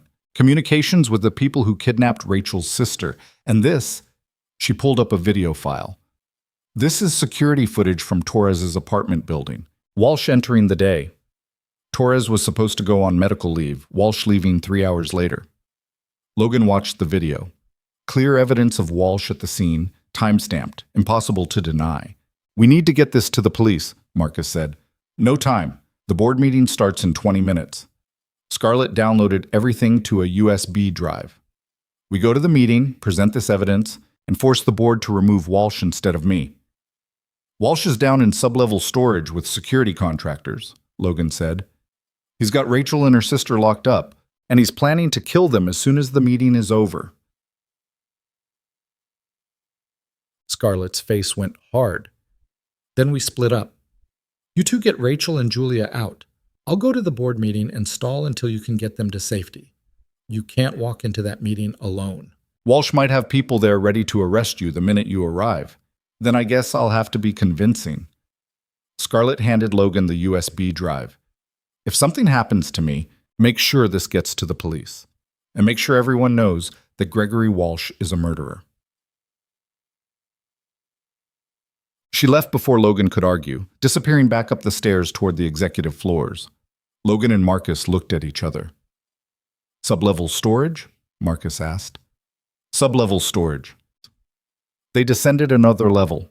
The storage area was a maze of cages and locked rooms where the company kept old equipment, archived files, and forgotten inventory. Emergency lighting cast everything in sickly yellow, and the air smelled like dust and slowly decaying paper. Logan heard voices ahead, the same security contractors Walsh had been with, talking in low tones outside a locked cage. How do we get past them? Marcus whispered. Logan looked around. The sublevel was full of equipment, pipes, electrical conduits. Years of maintenance work had taught him that buildings were full of alternative routes if you knew where to look. Follow me. They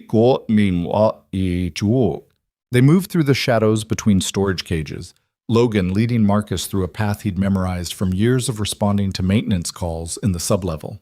The building's guts were exposed down here. Pipes running overhead, electrical panels mounted on walls, ventilation ducts large enough to crawl through if you were desperate enough. Logan wasn't desperate yet, but he was getting close. The security contractors stood about 30 feet ahead, positioned on either side of a heavy steel door. One was checking his phone, the other scanning the corridor with the kind of bored alertness that came from standing guard duty for hours. We can't fight them, Marcus whispered. They're armed. Logan could see the bulges under their jackets where shoulder holsters sat. We don't fight. We create a distraction. He looked around the storage area. Emergency equipment, old servers, boxes of outdated office supplies. Nothing useful until his eyes landed on the fire suppression system panel mounted on the far wall. Can you access the building's fire safety systems from your tablet? Logan asked. Marcus pulled it out. Probably. Why? Because I'm going to trigger the sprinklers in this section. When they go off, those guys will have to investigate. That's when we move. The sprinklers will flood everything down here. Damage equipment, destroy archived files. Better than 2 women dying. Logan moved toward the fire panel. Give me 30 seconds. Then trigger the alarm for this section only. Make it look like a malfunction, not a real fire. Marcus nodded, fingers already moving across his tablet. Logan counted to 30 in his head, watching the guards. One of them said something that made the other laugh. Normal guys doing a job, probably not knowing they were working for a murderer. The sprinklers erupted with a metallic groan, water cascading from ceiling nozzles throughout the storage area. The temperature dropped instantly as cold water hit warm air, creating a mist that reduced visibility to almost nothing. The guards reacted immediately, one pulling out a radio while the other moved toward the fire panel to check if it was legitimate. Logan and Marcus ran in the opposite direction, using the noise and confusion to circle around behind the locked door. Up close, Logan could see it was secured with both a keypad lock and a deadbolt. Can you override the keypad? Logan asked. Not without Torres's codes, and those died with him. Marcus examined the lock. We'd need to... The door suddenly swung open from the inside. Rachel Kim stood there, soaking wet from the sprinklers, her clothes torn and her face bruised, but her eyes blazing with fury. Behind her, a younger woman who had to be her sister Julia pressed against the wall, terrified but alive. "What took you so long?" Rachel said. "How did you—" "Get out. They'll figure out the sprinklers were a distraction in about 30 seconds. She was right. Logan could already hear one of the guards shouting into his radio, reporting the break-in attempt. They ran. The sublevel was a maze, but Logan knew every turn, every corridor, every emergency exit. He led them through the flooding storage area, past old equipment and archived documents slowly dissolving in the artificial rain, toward the emergency stairs that would take them up to the main building. Behind them, footsteps pounded through water, voices shouting. The guards had discovered the empty room. "Keep moving," Logan said.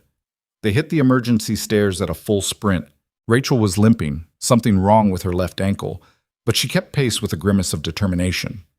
Julia stayed close to her sister, one hand gripping Rachel's arm like she was afraid to let go. Third sublevel to ground level was 6 flights of stairs. Logan's lungs were burning by the 4th, his legs screaming by the 5th. Marcus was gasping for air, but didn't slow down. They burst through the ground floor exit into the main lobby of Vaughn Tower and ran straight into building security. 3 guards in Vaughn Dynamics uniforms stood between them and the exit, radios crackling with alerts about the sublevel breach. "Stop right there, dude," the lead guard said, one hand moving toward his weapon. Logan recognized him. Dennis Morrison, 10-year veteran of building security, father of 2, competent, but not particularly bright. "Dennis, let us through." "Can't do that, Logan. Got orders to detain anyone coming from the sublevels until Walsh gives the all clear." "Walsh is the one who locked these women in a storage room. He's planning to kill them." Dennis's expression didn't change. "That's above my pay grade. You need to come with us until this gets sorted out. We don't have time for this." Rachel stepped forward. "I'm Scarlett Vaughn's executive assistant. Gregory Walsh kidnapped my sister and forced me to help him frame Ms. Vaughn for fraud. If you don't let us through right now, 2 women are going to die. And you're going to spend the rest of your life knowing you helped a murderer." But Dennis hesitated. Behind him, the other guards exchanged uncertain looks. "Miss Kim, I don't know what's happening here, but I've got my orders. Your orders came from a man who murdered the company's CTO and has been systematically destroying Vaughn Dynamics from the inside." Rachel's voice could have cut glass. "Are you really willing to bet your career and your conscience that he's telling the truth?" The hesitation stretched. Dennis's hand moved away from his weapon. "Go," he said quietly, "but if this blows back on me, I'm saying you forced your way past." "Fair enough." They ran for the exit. Behind them, Logan heard Dennis telling the other guards that the suspects had overpowered them, his voice carrying just enough conviction to sell the lie. Outside, the night air hit Logan like a slap. Manhattan surrounded them in light and noise, thousands of people going about their lives completely unaware of the war being fought in the glass tower behind them. "Where's Scarlett?" Rachel asked. "Board meeting, 73rd floor." Logan checked his watch. 8:07 p.m. The meeting had started 7 minutes ago. "She's stalling until we can get you 2 to safety." "I'm not going anywhere." Rachel's voice was steel. "Julia needs to get somewhere safe, but I'm going back in there." "Rachel, Walsh used my sister to force me to betray everything I believe in.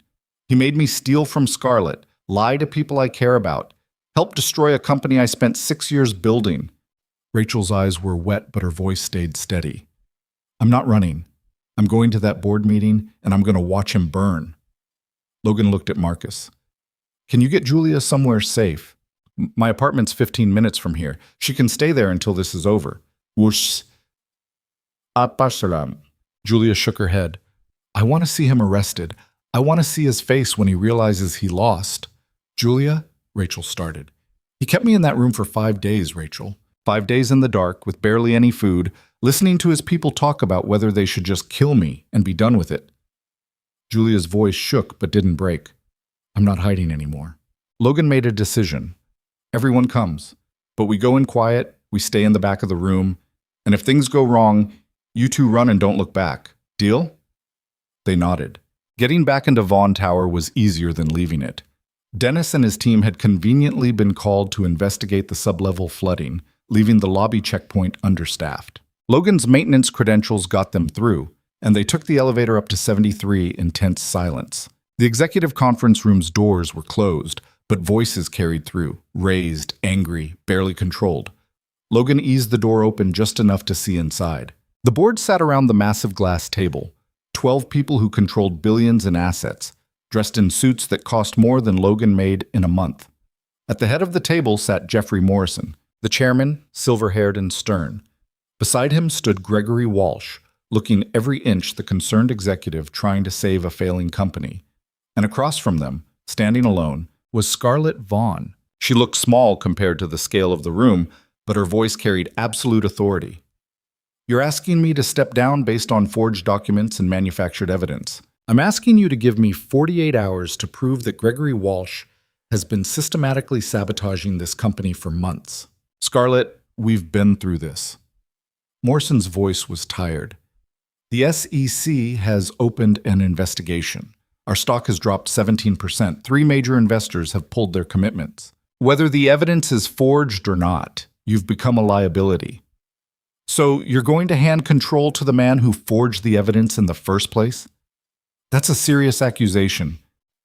Walsh's voice was smooth as silk, and without proof, it's slander. "I have proof." Scarlett pulled out her phone.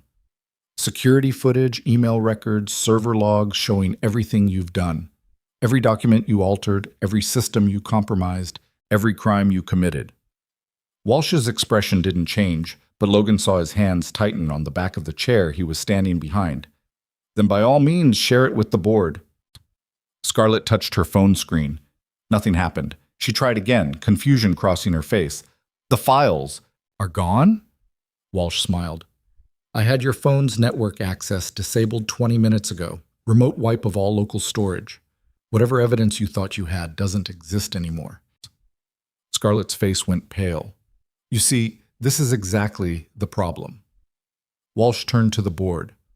"Scarlett has become paranoid, irrational, willing to make baseless accusations against her own executives rather than accept responsibility for her failures.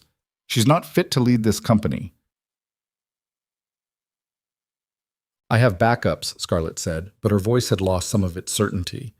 "The evidence is on our servers. The servers I have full administrative access to as CFO?" Walsh's smile widened. "Yes, let's check those servers. I'm sure we won't find anything incriminating there either." Logan watched Scarlett's composure crack. She'd walked into this meeting believing she had the upper hand, and Walsh had systematically dismantled her every advantage. The phone wipe, the server access, even the backup files Scarlett had downloaded to the USB drive. Walsh had probably anticipated that too. The USB drive that was currently in Logan's pocket. He pulled it out and looked at Rachel. "Can you get this to Scarlett without Walsh seeing?" "Massam." Rachel nodded. She slipped through the door, moving along the wall where shadows made her almost invisible, and approached Scarlett from behind. Morrison was speaking.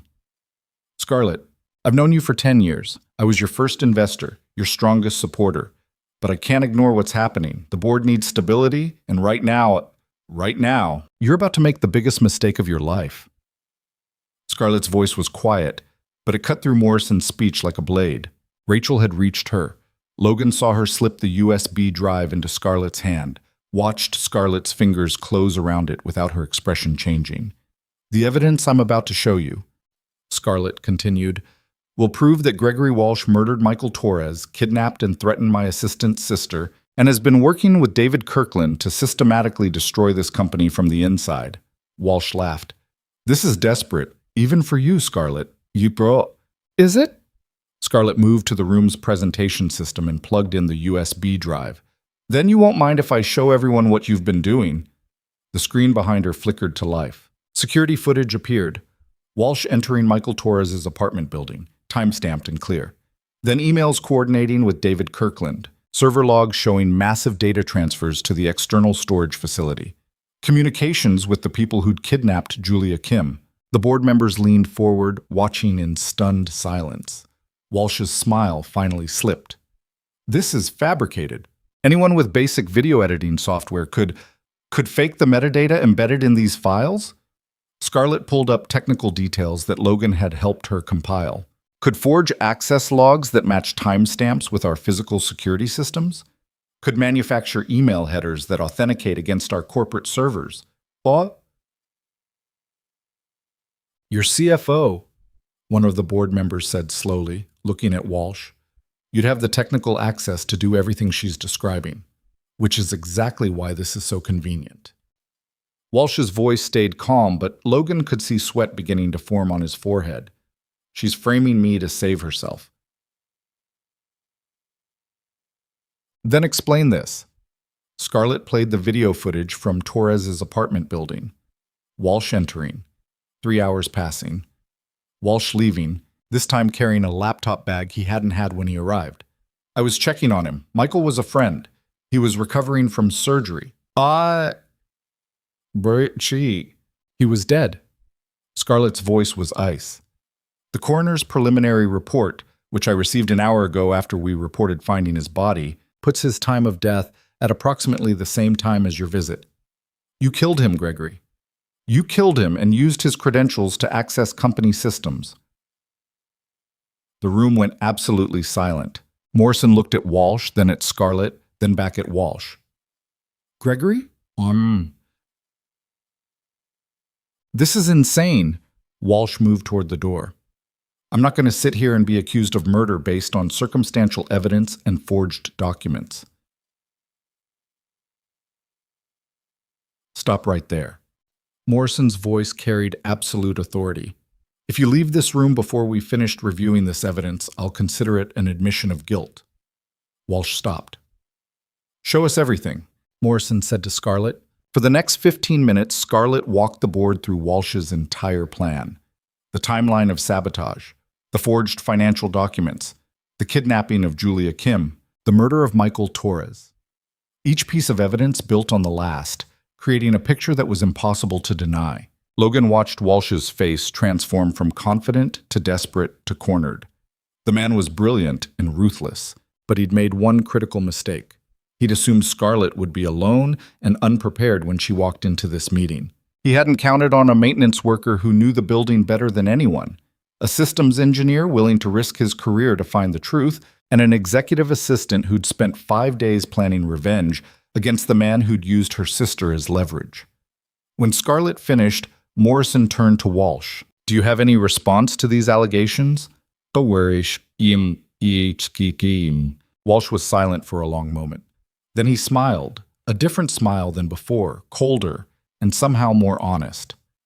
You know what the funny thing is? I built this company as much as she did. I found the investors. I structured the deals. I managed the finances while she played genius CEO for the press.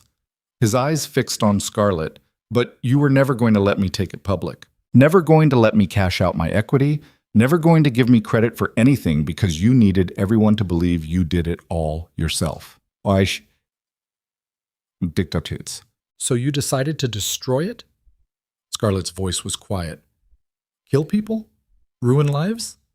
I decided to take what was mine. If you weren't going to let me have it legitimately, I'd take it another way. Walsh straightened his jacket. The mistake was thinking you were actually as cold and isolated as everyone believes. Turns out you had help I didn't anticipate. Morrison pulled out his phone. Security, we need police presence at the executive conference room immediately. We have a situation that requires law enforcement. Walsh looked at the board members, at Scarlett, then at the door where Logan and the others stood watching. You think this changes anything? Even if I go to prison, the damage is done. Your company is still bleeding. Your reputation is still destroyed. The SEC investigation continues. You won by proving I'm a criminal, Scarlett, but you didn't save Vaughn Dynamics. Maybe not. Scarlett's voice was steady. But I saved the people who matter, and that's more than you'll ever understand. Police arrived 6 minutes later. They put Walsh in handcuffs while reading him his rights, and Logan felt something release in his chest that had been wound tight since this all started. Rachel and Julia stood near the windows, arms around each other, both of them crying quietly. Marcus sat in one of the board chairs, exhausted. Morrison and the other board members were already making phone calls, trying to control the narrative before it spiraled further. Scarlett walked over to Logan. She looked drained, like the past 3 days had aged her years. "Thank you," she said simply. "For what?" "For not walking away when I gave you every reason to. For caring about Rachel and Julia when I was too focused on saving my company to see they needed help. For being exactly the kind of person I've spent my whole life telling myself doesn't exist." Logan thought about Ava waiting at home, probably asleep by now, with Mrs. Chen watching TV in the living room. Thought about how close he'd come to losing everything because he'd gotten tangled up in corporate warfare that should have had nothing to do with him. "I need to go home," he said. "My daughter's probably worried." "Of course," Scarlett paused. "The job offer still stands. Better pay, flexible hours, everything we discussed. I'll think about it." "Logan?" She caught his arm as he turned to leave. "I meant what I said earlier. I need people I can trust. And I think you might be the only person in this building who tells me the truth even when it's inconvenient. That's because I don't care about your money or your power." Logan met her eyes. "I care about doing things right. And sometimes doing things right means telling the CEO she's wrong. I know. That's why I'm asking you to stay." "Well, yeah."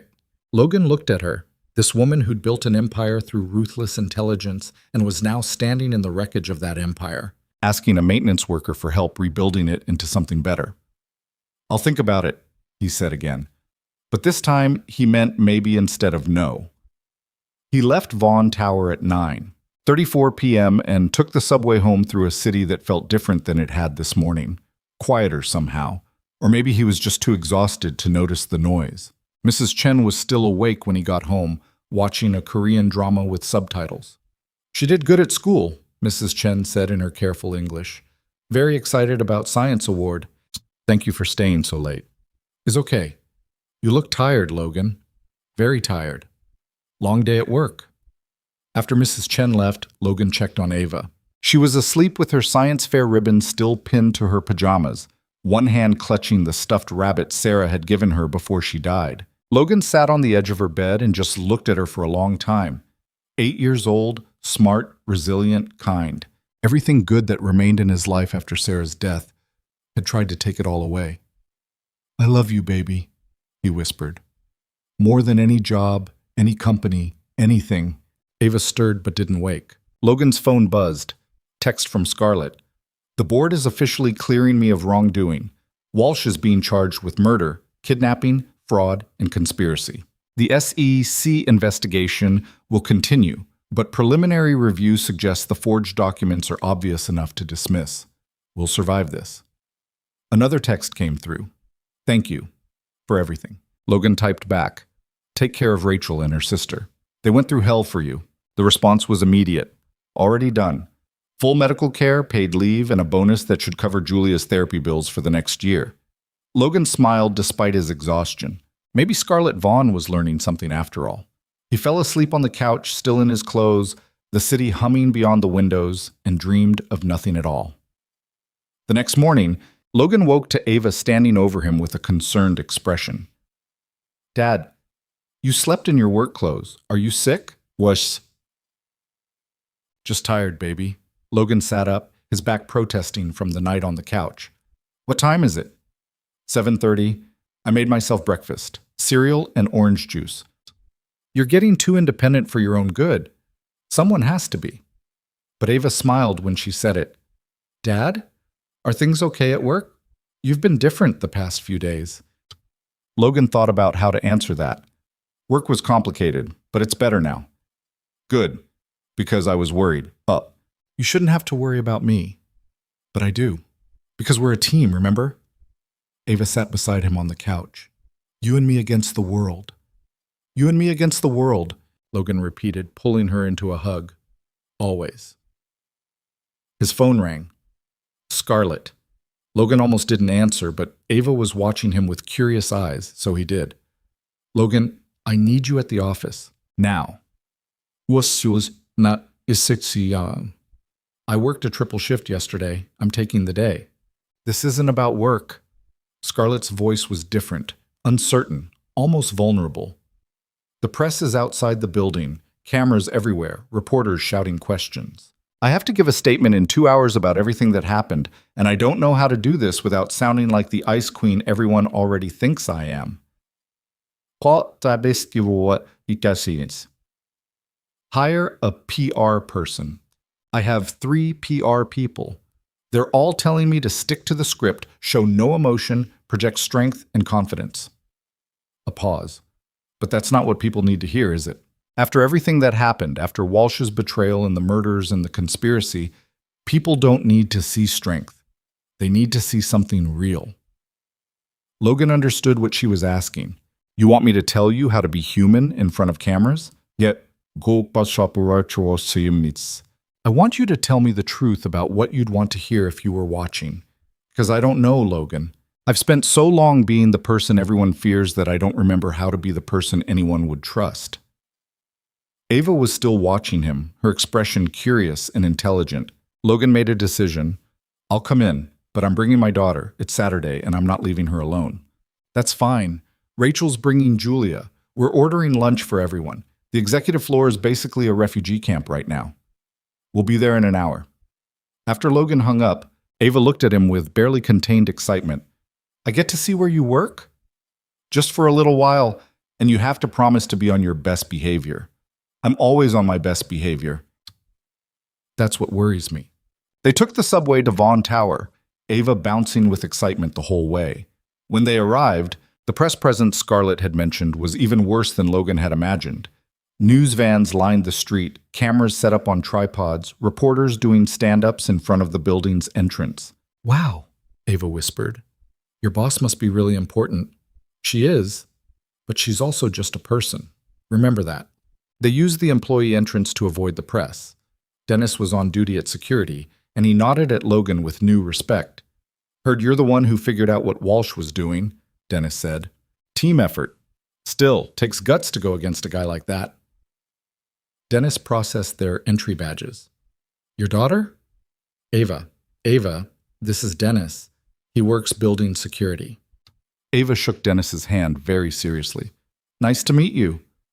You too, kid. Your dad's one of the good ones. The executive floor looked different in daylight, with people scattered around in casual clothes instead of business suits. Rachel and Julia sat in one corner talking quietly. Marcus was at a laptop, probably still working even though he should have been resting. A few other staff members Logan recognized moved around with the shell-shocked expressions of people who'd survived something traumatic and weren't sure what happened next. Scarlett stood at the windows staring out at the city. She turned when Logan and Ava entered, and for a moment her professional mask dropped completely. She looked exhausted, uncertain, and somehow younger than her 30 years. Logan, thank you for coming. Her eyes dropped to Ava. This must be your daughter. I'm Ava.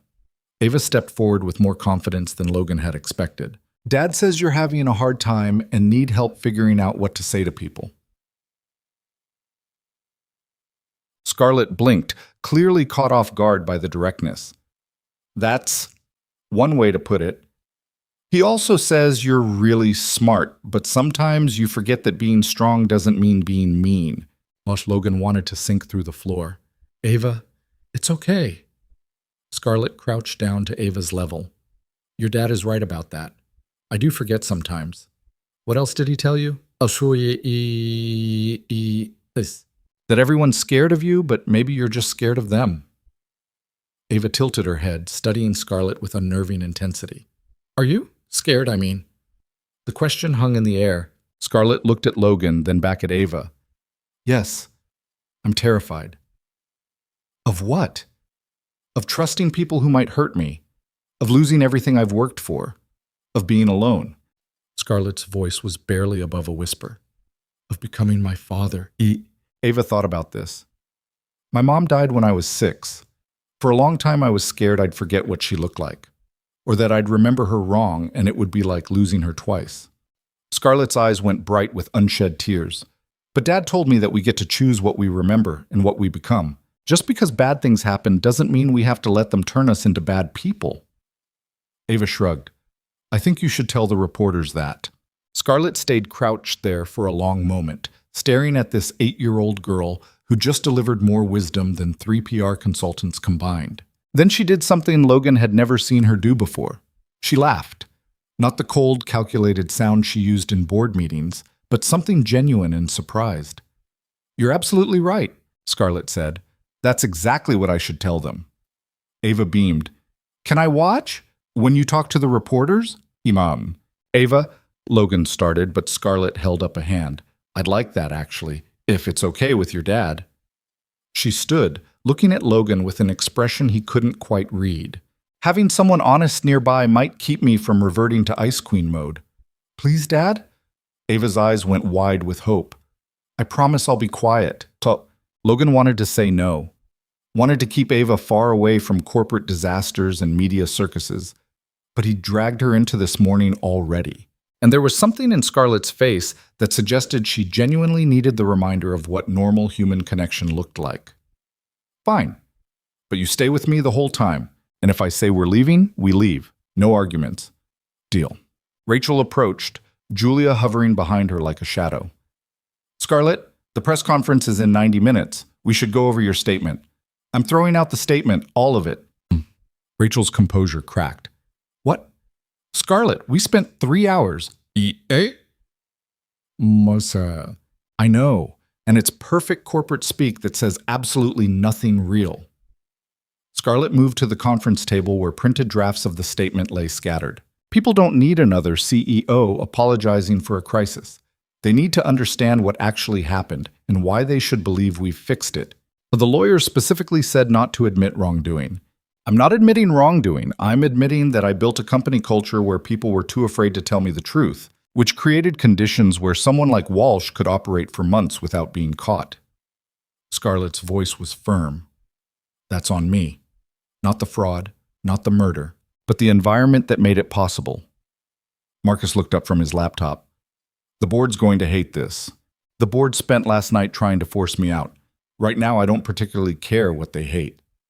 Scarlett turned to Logan. "Will this work? Being honest about failure instead of projecting strength?" "Depends. Are you actually sorry, or are you just saying what sounds good?" The question made everyone in the room tense. You didn't challenge Scarlett Vaughn's sincerity in front of witnesses, but Scarlett didn't flinch. "I'm sorry that Michael Torres died because I didn't notice someone was using his credentials. I'm sorry that Julia spent 5 days terrified because Walsh knew he could use Rachel against me. I'm sorry that good people got hurt because I was too focused on building an empire to see the cracks in its foundation." "Then say that," Logan said simply. "Say it the way you just did, without the corporate filter. People can tell when you mean something." Scarlett nodded slowly. "Okay, Rachel, get the press ready. I'll speak in an hour." "An hour? Scarlett, we need time to prepare. If I prepare, I'll talk myself back into the safe version. 1 hour. That's all the time I need to figure out how to be honest in front of cameras." Rachel looked like she wanted to argue, but eventually nodded. She pulled out her phone and started making calls, her voice shifting into professional efficiency. Ava tugged on Logan's sleeve. "Dad, is Ms. Vaughn always this intense?" "Usually more so, actually." "She seems lonely." Logan looked at his daughter, then at Scarlett standing by the windows again, and realized Ava had seen something in 5 minutes that it had taken Logan days to understand. Scarlett wasn't cruel or cold by nature. She was terrified of being vulnerable, and fear had calcified into the armor everyone mistook for her personality. The next hour passed in controlled chaos. More staff arrived. Marketing people, communication specialists, the lawyers who looked increasingly horrified as Scarlett described what she planned to say. Morrison called twice to try convincing her to stick to the prepared statement. Scarlett ignored him both times. Logan stayed out of the way, watching the machine of corporate crisis management grind through its processes.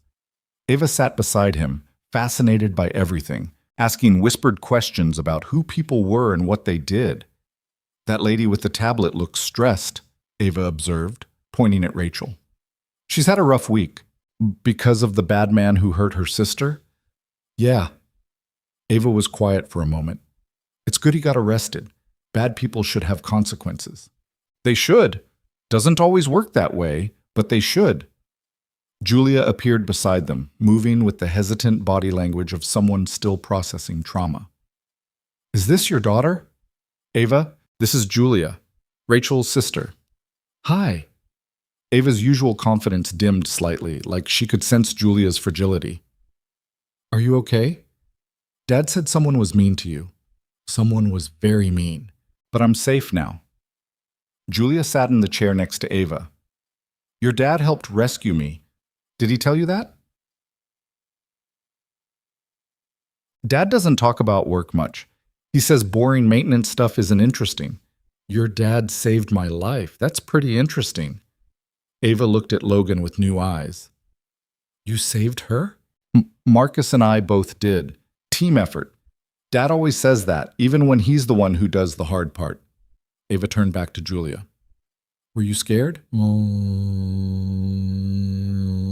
Terrified. Every time I heard footsteps, I thought they were coming to hurt me.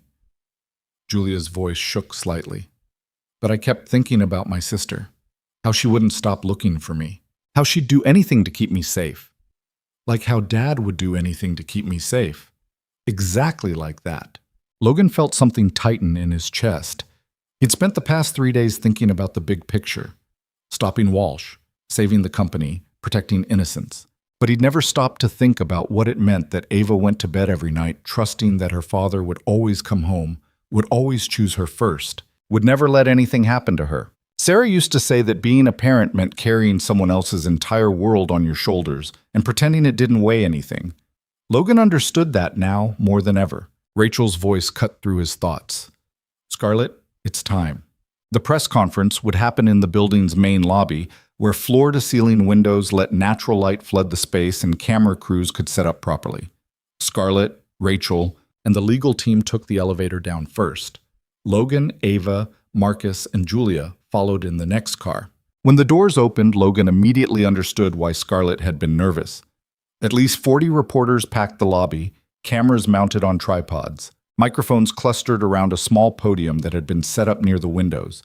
The energy in the room was predatory, journalists smelling blood and waiting to see if more would spill. Scarlett stood to the side, talking quietly with Rachel, her face composed but her hands betraying her tension.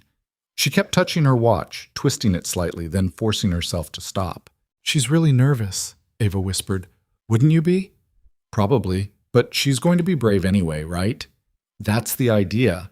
Rachel stepped up to the podium first. Thank you all for coming. Ms. Vaughn will make a brief statement and then take questions. Scarlett moved to the podium with the same controlled grace she brought to board meetings, but Logan could see the difference in her posture. Less rigid, more human. Good morning. I'm Scarlett Vaughn, CEO of Vaughn Dynamics. 3 days ago, our company was targeted by a coordinated attack designed to destroy our credibility and remove me from leadership. Yesterday, we discovered that attack was orchestrated by our own CFO, Gregory Walsh, who has been arrested and charged with murder, fraud, kidnapping, and conspiracy. The reporters erupted with shouted questions. Scarlett held up one hand. I'll get to questions in a moment. First, I need to say something I should have said years ago. She took a breath, and Logan watched her make a conscious choice to drop the armor. I built this company on the belief that strength meant never showing weakness, that trust was a liability, that the only way to survive in a ruthless industry was to be more ruthless than everyone else. She paused, and the silence stretched. I was wrong. That philosophy didn't protect Vaughn Dynamics. It made us vulnerable. It created an environment where people were too afraid to report problems, too intimidated to question authority, too isolated to help each other. And that environment allowed someone like Gregory Walsh to operate in shadows for months without being caught. A reporter near the front shouted a question. Scarlett ignored it. Michael Torres, our chief technology officer, was murdered because I didn't notice someone was using his credentials to access our systems. Rachel Kim, my assistant, had her sister kidnapped because Walsh knew he could use that leverage to force cooperation. Good people were hurt because I built a culture of fear instead of trust. Logan saw several reporters exchanging glances. This wasn't the standard corporate apology they'd expected. I can't change the past, but I can change how we move forward. Starting today, Vaughn Dynamics will implement an anonymous reporting system where employees can flag concerns without fear of retaliation. We'll conduct a full cultural audit with an outside firm to identify systemic problems. And we'll create an employee council with real power to challenge executive decisions. Ms. Vaughn, a reporter called out, Are you saying you're responsible for Walsh's crimes? What? I'm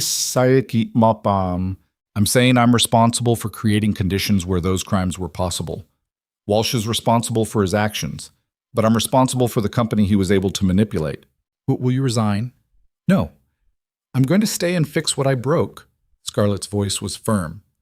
Running would be easier, but the people who work here, who trusted me to build something worth being part of, deserve better than a CEO who abandons them when things get hard. Another reporter jumped in. Sources say the board tried to remove you last night. How do you respond to claims that you're too unstable to lead? The board was responding to incomplete information and a crisis that looked like it would destroy the company. I don't blame them for that, but now we have complete information, and the real crisis has been neutralized. Scarlett's eyes swept the crowd. I made mistakes. I'll make more, but I'm committed to learning from them instead of pretending they didn't happen. Why am sisati? Logan watched the reporters' faces shift from aggressive skepticism to something closer to genuine curiosity. Scarlett was threading an impossible needle, admitting failure without appearing weak, taking responsibility without accepting blame for crimes she didn't commit, showing vulnerability without undermining confidence. Ms. Vaughn, an older reporter near the back called out, why should investors trust you after everything that's happened? Yonta. Scarlett was quiet for a moment. Then she did something that shocked everyone in the room. She smiled, small and self-deprecating. Honestly, they shouldn't, not blindly. They should demand transparency, require accountability, and refuse to accept empty promises about change that never materializes. She leaned forward slightly. But if they're willing to judge me on actions instead of words, I think they'll see a company that's stronger for having survived this. Not in spite of the crisis, but because of how we responded to it. The questions continued for another 20 minutes. Scarlett answered each one with the same brutal honesty, never deflecting, never hiding behind corporate speak. Logan saw the shift happen in real time. Reporters who'd come expecting a scandal slowly realizing they were witnessing something more interesting. A CEO who'd built her reputation on ruthless competence, admitting she'd been wrong about how strength actually worked. When it finally ended and Scarlett stepped away from the podium, she looked drained but also somehow lighter. Rachel immediately pulled her aside to discuss next steps while lawyers huddled nearby, probably having minor heart attacks about legal exposure. Ava tugged Logan's sleeve again. She did good, right? Yeah, baby, she did really good. Because she told the truth instead of pretending? Exactly. Oops. They waited while the press cleared out and the communications team started packing equipment. Logan was thinking about heading home. Ava should be at the park or watching cartoons, not attending corporate press conferences, when Scarlett appeared beside them. Thank you for staying, she said quietly. Having you here helped more than you know. Ava did the real work. I just drove her here. Scarlett crouched down again to Ava's level. Thank you for the advice about choosing what we become. It was exactly what I needed to hear. You're welcome. Can I ask you something? Of course. But why were you so mean to people before? If you knew it was wrong, why did you keep doing it?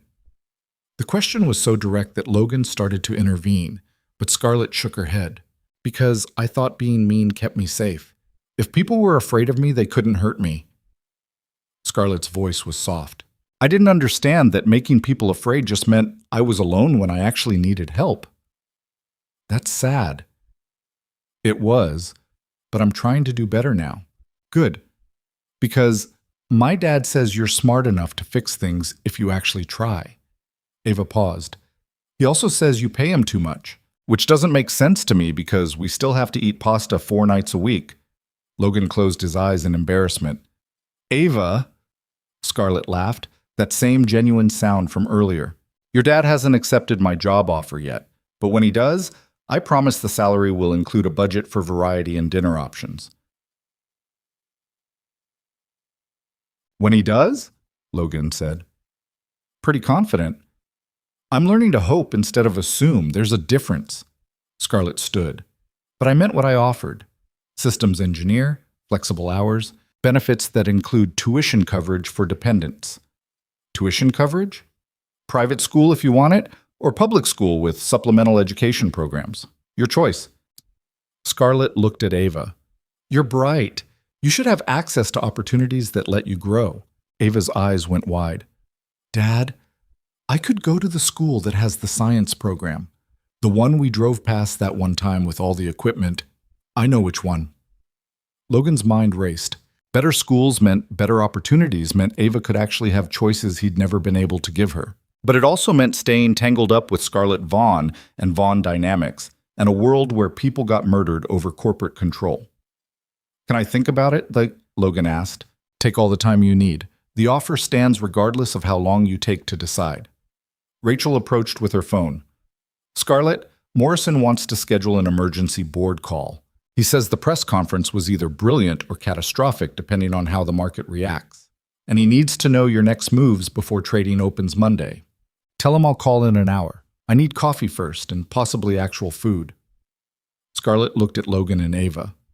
Have you two eaten? There's a diner 2 blocks from here that makes the best pancakes in Manhattan.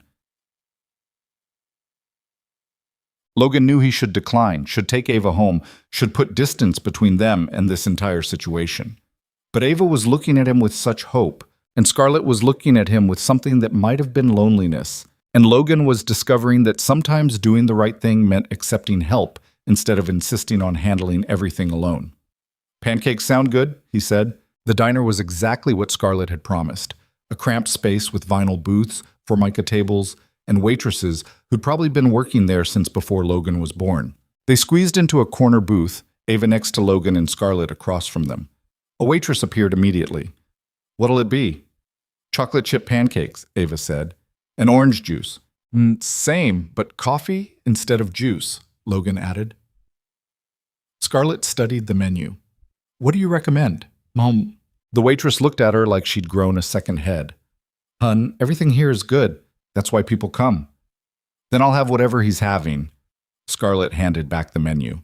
After the waitress left, Ava leaned forward conspiratorially. Have you really never been to a regular diner before? I usually eat at restaurants with tablecloths and wine lists. That sounds boring. It is, actually, but when you're trying to impress investors or close deals, boring fancy restaurants are part of the performance. Scarlett glanced around the diner with something like wonder. Scarlett, this is nice. Normal. You say that like normal is rare. For me, it is The food arrived fast. Huge stacks of pancakes drowning in syrup. Coffee that tasted like it had been sitting on the burner too long, orange juice in a plastic cup with a cartoon character on it. Ava dug in immediately while Logan watched Scarlett try to figure out the optimal approach for cutting pancakes. Just tear them with your fork, Logan said. Nobody's judging your table manners here. Scarlett tried it, made a mess, and laughed at herself. I'm usually better at adapting to new situations. You're doing fine. Logan sipped his terrible coffee. So what happens now? After the press conference? Damage control. The board will monitor stock prices, investor reactions, and public sentiment. If we're lucky, people will appreciate the honesty. If we're not, they'll see it as weakness, and the vultures will circle. And Walsh? Arraignment is Monday. The prosecutors have enough evidence to put him away for decades, but his lawyers will try for a plea deal. Reduce charges in exchange for testimony about anyone else involved. Scarlett pushed syrup around her plate. Part of me hopes there's nobody else. Part of me knows there probably is. Conspiracies this elaborate rarely involve just one person. Ava was listening intently despite being covered in syrup. Will he go to jail forever? Not forever, but a long time. Good. He was mean to people and made them scared. Ava returned to her pancakes. Dad says scared people make bad choices. Your dad is very wise. I know. He says he learned it from my mom before she died. The casual mention of Sarah made Logan's chest tighten. Ava talked about her mother easily now, without the crushing grief that had characterized the first year after her death. But Logan still felt the loss like a missing piece that would never fit back into place. Scarlett's expression softened. What was she like? Your mom? Ava thought about it. She laughed really loud, like embarrassing loud when we went to movies, and she always smelled like the lotion from the hospital because she was a nurse. And she made Dad dance in the kitchen even though he's terrible at it. I'm not terrible. I'm selectively coordinated. You stepped on her feet every time. That was strategy, kept her from leading. Scarlett watched them with an expression Logan couldn't quite read. You still miss her? Every day, Logan said simply. But Ava's right. We get to choose what we become after loss.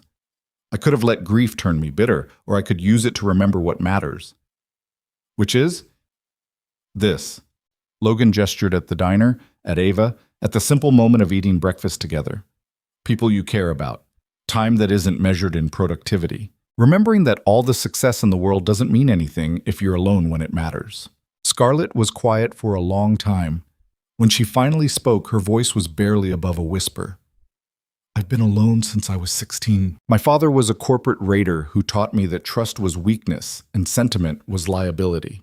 My mother left when I was 12 because she couldn't handle what he was becoming. I built Vaughn Dynamics specifically to prove I didn't need anyone. How's that working out? Logan asked, not unkindly. Terribly. I have a company worth billions and a personal life worth nothing. Scarlett met his eyes. Yesterday, when everything was falling apart, the only people who helped me were a maintenance worker I'd threatened, an assistant whose sister I'd failed to protect, and a systems engineer I barely knew. Not my board, not my executive team, not the people I'd spent years cultivating as allies. Maybe you were cultivating the wrong relationships. I'm starting to realize that. They finished breakfast in comfortable silence. Ava kept sneaking glances at Scarlett like she was trying to solve a puzzle. Logan knew that look. It was the same expression she got when confronting math problems that required thinking in new directions. When the check came, Scarlett reached for it immediately. Logan grabbed it first. I've got it. Logan, you made less this month than I spent on shoes. Let me pay. You invited us to breakfast. That makes me the host. The host pays. They had a brief tug of war over the check until Ava sighed dramatically. You're both being weird. Just split it. They did. Though Logan suspected Scarlett left a tip that was triple the meal cost. Outside, Manhattan was coming alive with Saturday morning energy. Tourists heading toward Times Square, locals walking dogs, street vendors setting up for the day. Logan prepared to say goodbye and head toward the subway. Logan, Scarlett stopped him. I meant what I said about the job, but more than that, I meant what I said about needing people I can trust. Not employees, not assets, friends. The word hung in the air between them. I'm not sure we're friends, Logan said honestly. We've known each other less than a week, and most of that time you were threatening my career. Then what are we? Mats.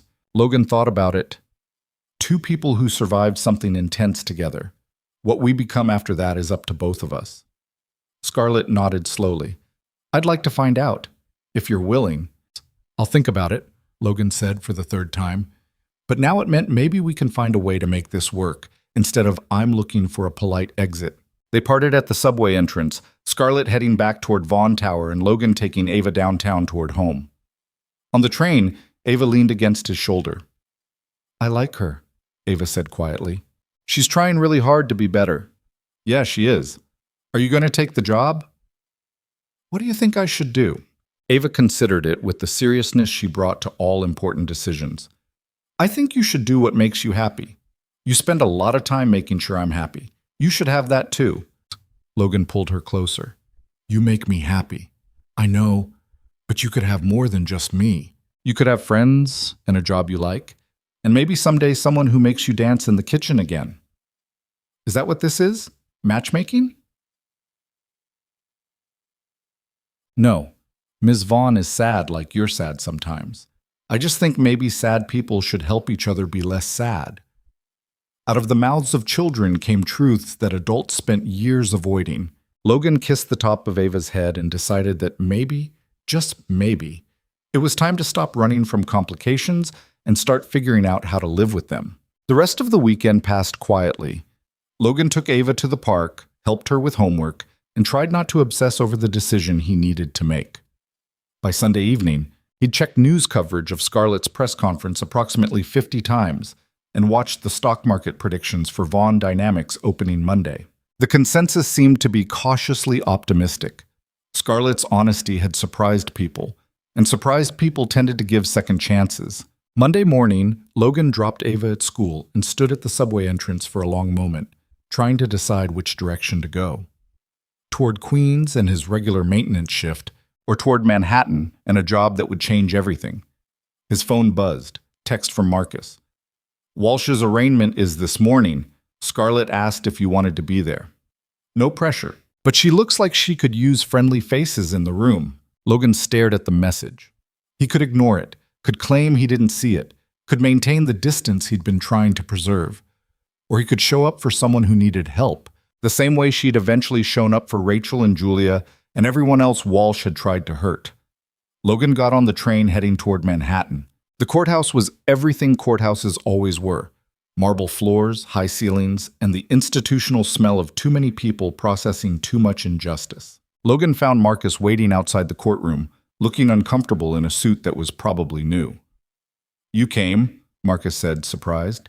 Seemed like the right thing to do. Say, sit, set, iam. They entered together. The courtroom was smaller than Logan expected, with wooden benches and a judge's bench that looked like it had been there since the building opened. Scarlett sat in the front row with her lawyers, her posture rigid with tension. She turned when Logan and Marcus entered, and something in her expression eased. Thank you for coming, she said quietly as they sat behind her. Figured you shouldn't face this alone. But Masi Sharatas. Rachel arrived moments later, Julia with her. Then more employees from Vaughn Dynamics, people who'd worked with Torres, people who knew Rachel, people who'd survived Walsh's manipulation and wanted to see justice happen. By the time the proceedings started, their side of the courtroom was full. Walsh's side was empty except for his lawyers. Walsh entered in handcuffs, dressed in an orange jumpsuit that was a far cry from his expensive suits. He looked smaller somehow, diminished. But when his eyes swept the courtroom and landed on Scarlett, the hatred there was pure and burning. The arraignment itself was quick. Charges read, plea entered, not guilty, unsurprisingly. Bail hearing scheduled. Walsh's lawyers argued he wasn't a flight risk. The prosecutor presented evidence of offshore accounts, forged documents, and a pattern of behavior suggesting he'd do anything to avoid consequences. Bail was denied. As they led Walsh out, he stopped at the gate separating the gallery from the court floor. This isn't over, Scarlett. You think you won, but all you did was survive. There's a difference. I know, Scarlett said calmly. The difference is I learned something from surviving. You just got angrier. Walsh smiled, cold and sharp. We'll see. After he left, Scarlett stood slowly. She looked at the people who'd come to support her, employees who should have been working, friends she hadn't realized she had, strangers who'd become allies through shared crisis. Thank you, she said simply. All of you, for being here, for believing that Vaughn Dynamics can be something better than what it was. Rachel stepped forward. We believe in you, Scarlett. Not the company, you. Something in Scarlett's composure finally cracked. Not dramatically, but enough that Logan saw tears she was fighting to control. Outside the courthouse, Logan found Scarlett sitting on the steps, staring at traffic passing by. You okay? He asked. I don't know. Walsh was right. Surviving isn't the same as winning. The company is still damaged. Investors are still nervous. And I still have to prove that everything I said at that press conference was real and not just good PR. So prove it. That simple? That's simple. Logan sat beside her. You asked me yesterday what we were to each other. I think we're people who have a chance to build something better than what came before. That's rare. Most people don't get that chance. Scarlett was quiet for a moment. The job offer still stands, if you're ready to accept it. Seriously? Sorry. Logan thought about Ava asking what would make him happy. Thought about Sarah dancing in the kitchen and teaching him that life was too short to spend it afraid of complications. Thought about the fact that he'd spent 3 years in maintenance trying to stay invisible, and all it had gotten him was loneliness disguised as safety. I'll take it, he said. On one condition. What? You actually mean it about changing company culture. No more ruling through fear. No more treating people as disposable. You build something where people like Torres can flag problems without being afraid, where people like Rachel can ask for help when they need it. Deal. Scarlett held out her hand. Logan shook it. Her grip was firm, her hands cold despite the warm day. When do I start? Logan asked. How about now? We have a company to rebuild, and I could use someone who's not afraid to tell me when I'm wrong. That's going to happen a lot. I'm counting on it. They stood together and walked back toward Vaughn Tower, toward a future that was uncertain and complicated and full of the kind of challenges that broke people who weren't careful. But Logan had learned something in the past week that changed how he saw everything. Strength wasn't about being invulnerable. It was about choosing to be vulnerable with the right people. And for the first time since Sarah died, Logan thought he might be ready to try that again. 3 months later, Logan stood in his new office on the 65th floor of Vaughn Tower and still wasn't used to the view. From here, Manhattan spread out like a promise. Bridges connecting boroughs, rivers reflecting afternoon light, buildings climbing toward sky that seemed impossibly far away. When you were looking up from street level, but achingly close when you were looking down from here. His office wasn't large by executive standards, but it had windows and a door that closed and furniture that didn't look like it had been salvaged from a 1987 government auction. More importantly, it had a shelf where Ava's science fair ribbon sat beside a framed photo of her and Sarah at Coney Island. Still feels weird, doesn't it? Marcus appeared in the doorway, on, carrying 2 cups of coffee. Having an office instead of a maintenance closet. Well, every day. Logan accepted the coffee. You get used to it? Not really, but I've learned to fake it better. Marcus dropped into the chair across from Logan's desk. Scarlett wants us in conference room B in 20 minutes. Something about the quarterly security audit. She say what specifically? Just that she wants your input before presenting to the board. Marcus grinned. Translation. She wants you to tell her if she's about to do something stupid. That had become Logan's unofficial job description over the past 3 months. Systems Security Director was his title. But what he actually did was serve as Scarlett's bullshit detector, the person who told her when corporate speak was obscuring real problems, when executives were making promises they couldn't keep, when the impulse to control everything was undermining the trust she was trying to build. It was exhausting work. Scarlett fought him on almost everything, her instincts still defaulting to the ruthless efficiency that had built her empire. But she listened now, even when she didn't want to, especially when she didn't want to. Logan's phone buzzed. Text from Ava. Got an A on my history test. Ms. Rodriguez says I might qualify for the advanced program next year. He texted back immediately. That's amazing, baby. So proud of you. The response came with a string of heart emojis that made Logan smile despite himself. Ava had been thriving at her new school, the one with the science program and the teachers who actually had time to care about students instead of just processing them through standardized tests. She'd made friends, joined the robotics club, and started talking about college like it was something achievable instead of impossible. How's she doing? Marcus asked, reading Logan's expression. Ava, I mean. Oh, good. Really good, actually. Better than I expected. Kids are resilient, more than we give them credit for. Yeah, they are. Logan pocketed his phone. She keeps asking when she can visit the office again. Apparently meeting a CEO was the coolest thing that's ever happened to her. Scarlett did make an impression. They headed to conference room B, where Scarlett was already waiting with Rachel, a stack of printed reports, and an expression that suggested she was preparing for battle. Good, you're here. Scarlett gestured at the reports. The security audit shows we've reduced system vulnerabilities by 40% since implementing the new protocols. Access logs are clean, employee reporting is up, and we haven't had a single breach attempt that succeeded. That's good news, Logan said. So why do you look like you're about to fire someone? Well, because the board is going to say it's not enough. That 40% reduction doesn't justify the cost of the new systems, the training programs, the employee council, all of it. Scarlett's jaw tightened. Morrison already called to express concerns about expenses. Let him express concerns. The numbers speak for themselves. Numbers don't matter if the board decides I'm being idealistic instead of pragmatic. Scarlett started pacing, a habit she'd developed during stressful meetings. They want proof that culture change translates to profit. Hard proof. Not feel-good stories about employee satisfaction. Then give them both.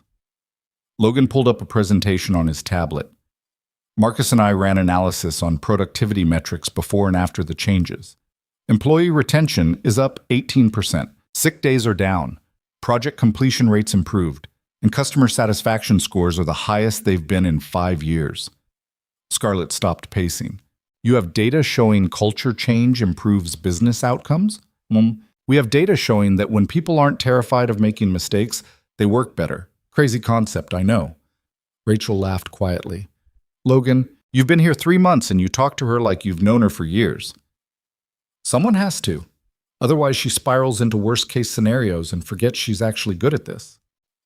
Scarlett shot him a look that was half annoyed, half grateful. I don't spiral. You absolutely spiral. You did it last week when that investor pulled out, and the week before when the Times ran that follow-up article about Walsh's trial. Those were legitimate concerns. Those were you catastrophizing because being scared feels safer than being hopeful. Logan met her eyes. I'm not saying don't prepare for problems. I'm saying stop assuming failure is inevitable. The room went quiet. Rachel suddenly found her tablet very interesting. Scarlett's expression shifted through several emotions before settling on something that looked like acceptance. You're right. I do that. I know. That's why I'm here. They spent the next hour refining the presentation. Logan pushing back on corporate language that obscured reality. Scarlett pushing back on his tendency to oversimplify complex financial structures. By the time they finished, they had something that was honest without being naive, optimistic without ignoring legitimate challenges. This might actually work, Scarlett said, reviewing the final version. It will work, because it's true, and truth is more convincing than spin. Logan checked his watch. I need to leave by 4. Ava has a robotics competition at her school. You're leaving early for a school event? Scarlett's tone was carefully neutral, but Logan heard the subtext. The old Scarlett would have considered that unacceptable. Yes, that was the deal. Flexible hours so I can be there for my daughter. I wasn't criticizing. I was noticing that you actually use the flexibility instead of just pretending it exists. Scarlett closed her laptop. That's good. It means the policy is working how it's supposed to. Speaking of which, when's the last time you left before 8 p.m.? That's different. It's not different. You can't build a healthy company culture if the CEO is still working 16-hour days. Logan stood. Take the night off. Go see a movie. Visit a museum. Remember what life feels like outside this building. I don't know how to do that anymore. The admission was so quiet, Logan almost missed it. Then learn, he said gently. The same way you learn to be honest in press conferences and trust people on your team. Start small. Leave at 6 today. See what happens. After Logan left, Scarlett sat alone in the conference room and tried to remember the last time she'd done something just because she wanted to, not because it advanced a strategic goal or maintained important relationships. She couldn't. Her phone buzzed, text from an unknown number, which turned out to be Julia Kim. Rachel says you've been working too hard. Come to dinner at our place tonight? Nothing fancy, just food and people who like you. Scarlett stared at the message. She had a dozen excuses ready. Work to finish, calls to return, reports to review. But Logan's words echoed in her head. Remember what life feels like outside this building. She texted back. What time? The response came immediately. 7. Rachel will send you the address. And Scarlett? Don't bring your laptop. Rachel and Julia's apartment was in Brooklyn, a 4th-floor walk-up in a neighborhood that was trying very hard to be trendy and almost succeeding. Scarlett climbed the stairs feeling absurdly nervous, like she was walking into a situation she had no training for. Julia answered the door wearing an apron covered in flour. You came! Rachel said you'd probably cancel at the last minute. I almost did. But you didn't. Come in, come in. Rachel's in the kitchen trying to keep the chicken from burning. The apartment was small but warm, filled with mismatched furniture and the kind of comfortable clutter that came from actually living somewhere instead of just sleeping there. Photos covered the walls, Rachel and Julia as kids, family gatherings, vacations to places Scarlett had never been. Rachel emerged from the tiny kitchen, also flour-covered. Scarlett, you actually came. You sound surprised. I am surprised. You've turned down every social invitation since the press conference. Rachel hugged her quickly, leaving flower handprints on Scarlett's designer jacket. Sorry, we're attempting homemade pasta and it's going about as well as you'd expect. Can I help? Both Rachel and Julia stared at her. What?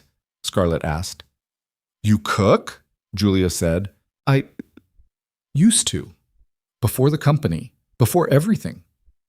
Scarlett realized she couldn't remember the last time she'd made a meal that didn't involve reheating takeout. I might be rusty.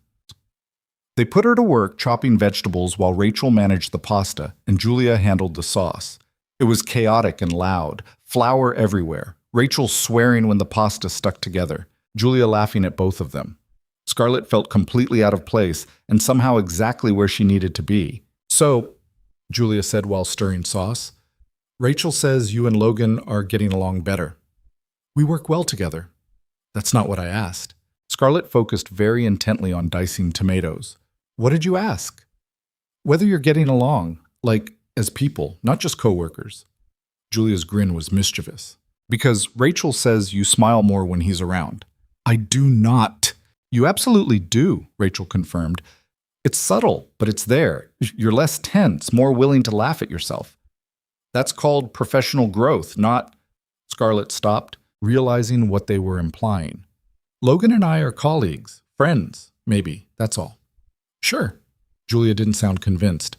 And the fact that you light up every time Ava comes to the office is just professional interest in employee dependence. Yeah, it's simple, but the cheats. Scarlett opened her mouth to argue, then closed it. Because Julia wasn't wrong. Ava had visited 3 times in the past month, twice for school projects that required interviews with business professionals, once just because Logan's childcare had fallen through.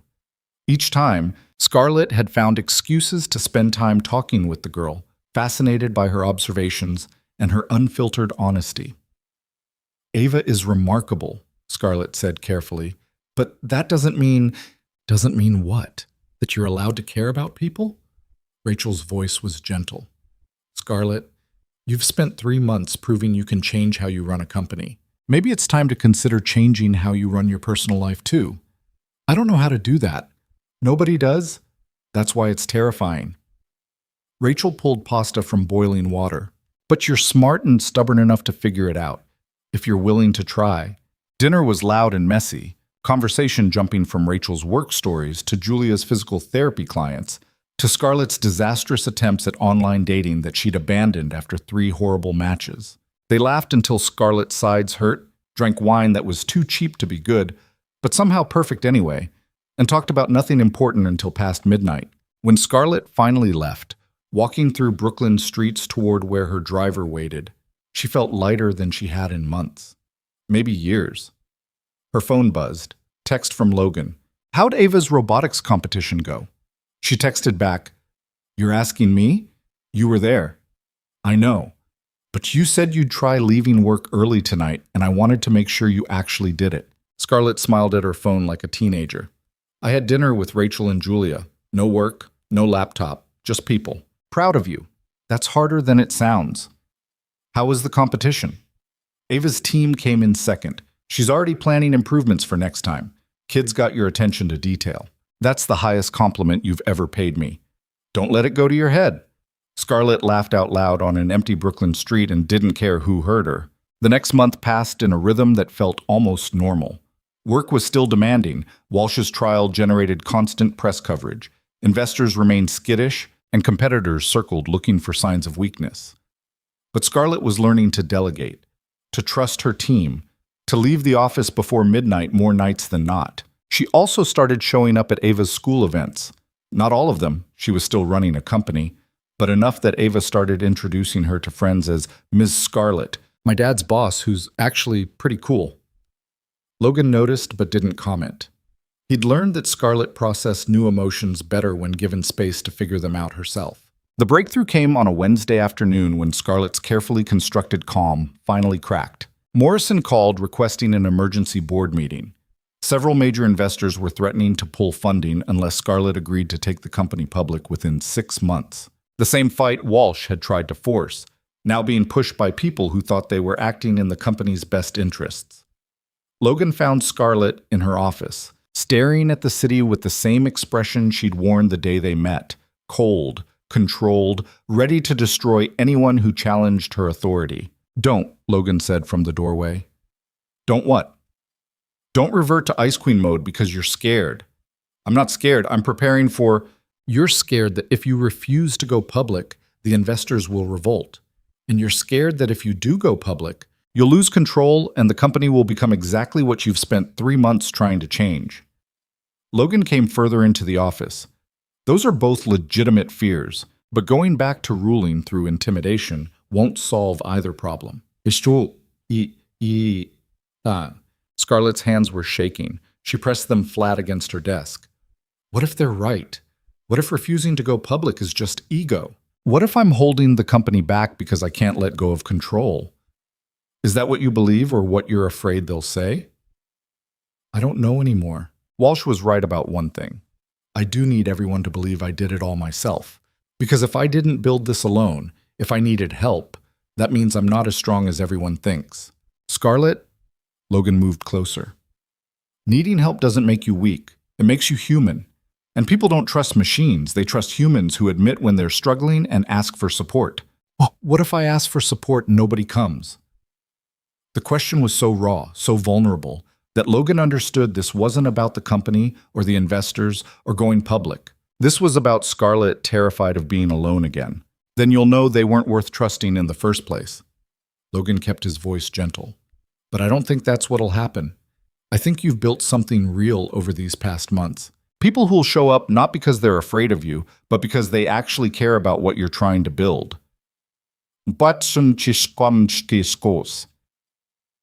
How do I know that? Test it. Call a staff meeting, not executives, actual employees. Ask them what they think about going public. Listen to their concerns. Let them help you make the decision instead of making it alone. That's insane. You can't run a company by committee. I'm not saying run it by committee. I'm saying stop pretending you have to carry everything yourself. Scarlett looked at him for a long moment. Then she did something Logan never expected. She started crying. Not dramatically, but quiet tears that she tried to hide by turning toward the window. Logan moved beside her and did the simplest, most terrifying thing he could think of. He put his arms around her and held on while she fell apart. I'm so tired, Scarlett whispered against his shoulder. I'm tired of fighting and being strong and pretending everything's under control when it never is. I know. I don't know how to do this. How to be the kind of leader people trust instead of fear. How to ask for help without feeling weak. How to be human without being vulnerable to people who'll use it against me. Nobody knows how to do it. That's why it matters when you try anyway. They stood like that for a long time, Scarlett crying years of loneliness into Logan's shoulder, while Manhattan glittered beyond the windows. When she finally pulled away, her makeup was ruined and her carefully styled hair had come loose, and she looked more real than Logan had ever seen her. Thank you, she said quietly. For what?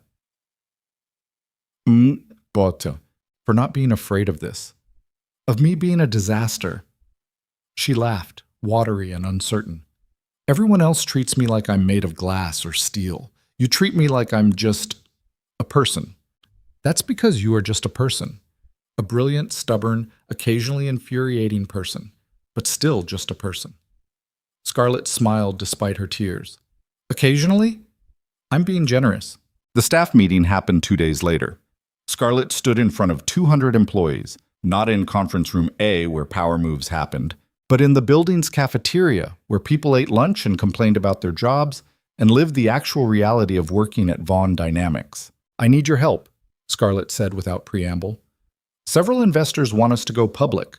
That would mean significant changes to how we operate, more oversight, quarterly pressure to maximize profits, potential loss of control over company direction. I need to know what you think, not what you think I want to hear, what you actually think. The silence that followed was deafening. Then Marcus stood. I think going public would fundamentally change what we're building here. The culture changes we've made over the past few months. They cost money in the short term. Public companies don't have patience for long-term investments. Rachel stood next. But staying private means we're vulnerable to the kind of attacks Walsh launched. Limited resources, fewer safeguards, higher risk. An engineer from the server team spoke up. What if we did a hybrid model, limited public offering that raises capital without giving up majority control? The conversation exploded from there. People who'd been silent for years suddenly had opinions about equity structures, stakeholder accountability, and what the company should become. Scarlett listened to all of it, taking notes, asking clarifying questions, treating every contribution like it mattered. Because it did matter. Logan watched from the back of the room and felt something shift in his chest. This was what leadership actually looked like. Not someone at the top making all decisions, but someone strong enough to admit they didn't have all the answers and humble enough to ask for help finding them. When the meeting ended 2 hours later, Scarlett looked exhausted but alive in a way she hadn't been that morning. That was terrifying, she told Logan afterward. But it worked. Ma, did it? I still don't know what to tell the board. Then tell them the truth, that you're considering all options, consulting with people who will be affected by the decision, and you'll have an answer when you have enough information to make the right choice. Not the fast choice. The right one. The board wants fast. The board can wait. You're the CEO. Scarlett laughed. When did you become my advisor on board management? When you started listening to advice instead of just doing whatever protected your control. She sobered at that. I'm trying to be different, but it's hard, Logan. Every instinct tells me to grab power and hold tight. Trusting people feels like standing at the edge of a cliff. It is standing at the edge of a cliff. It is standing at the edge. But falling doesn't kill you. It's staying alone on top that does. That weekend, Logan took Ava to Central Park. They walked around the lake, fed ducks that probably didn't need feeding, and talked about nothing important. It was the first weekend in months that Logan hadn't spent thinking about work. Dad? Ava said, while they sat on a bench watching joggers pass. Are you and Miss Scarlett dating? Logan choked on his coffee. What? No. Why would you think that? Oh.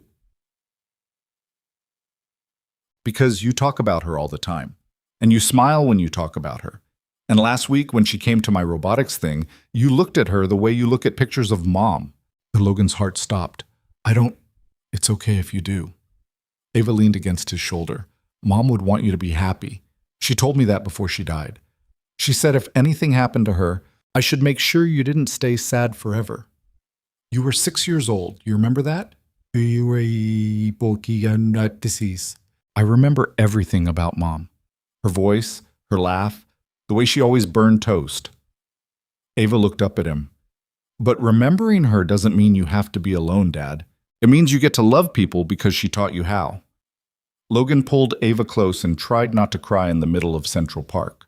When did you get so wise? I learned from you and Mom. You both taught me that love isn't something you run out of.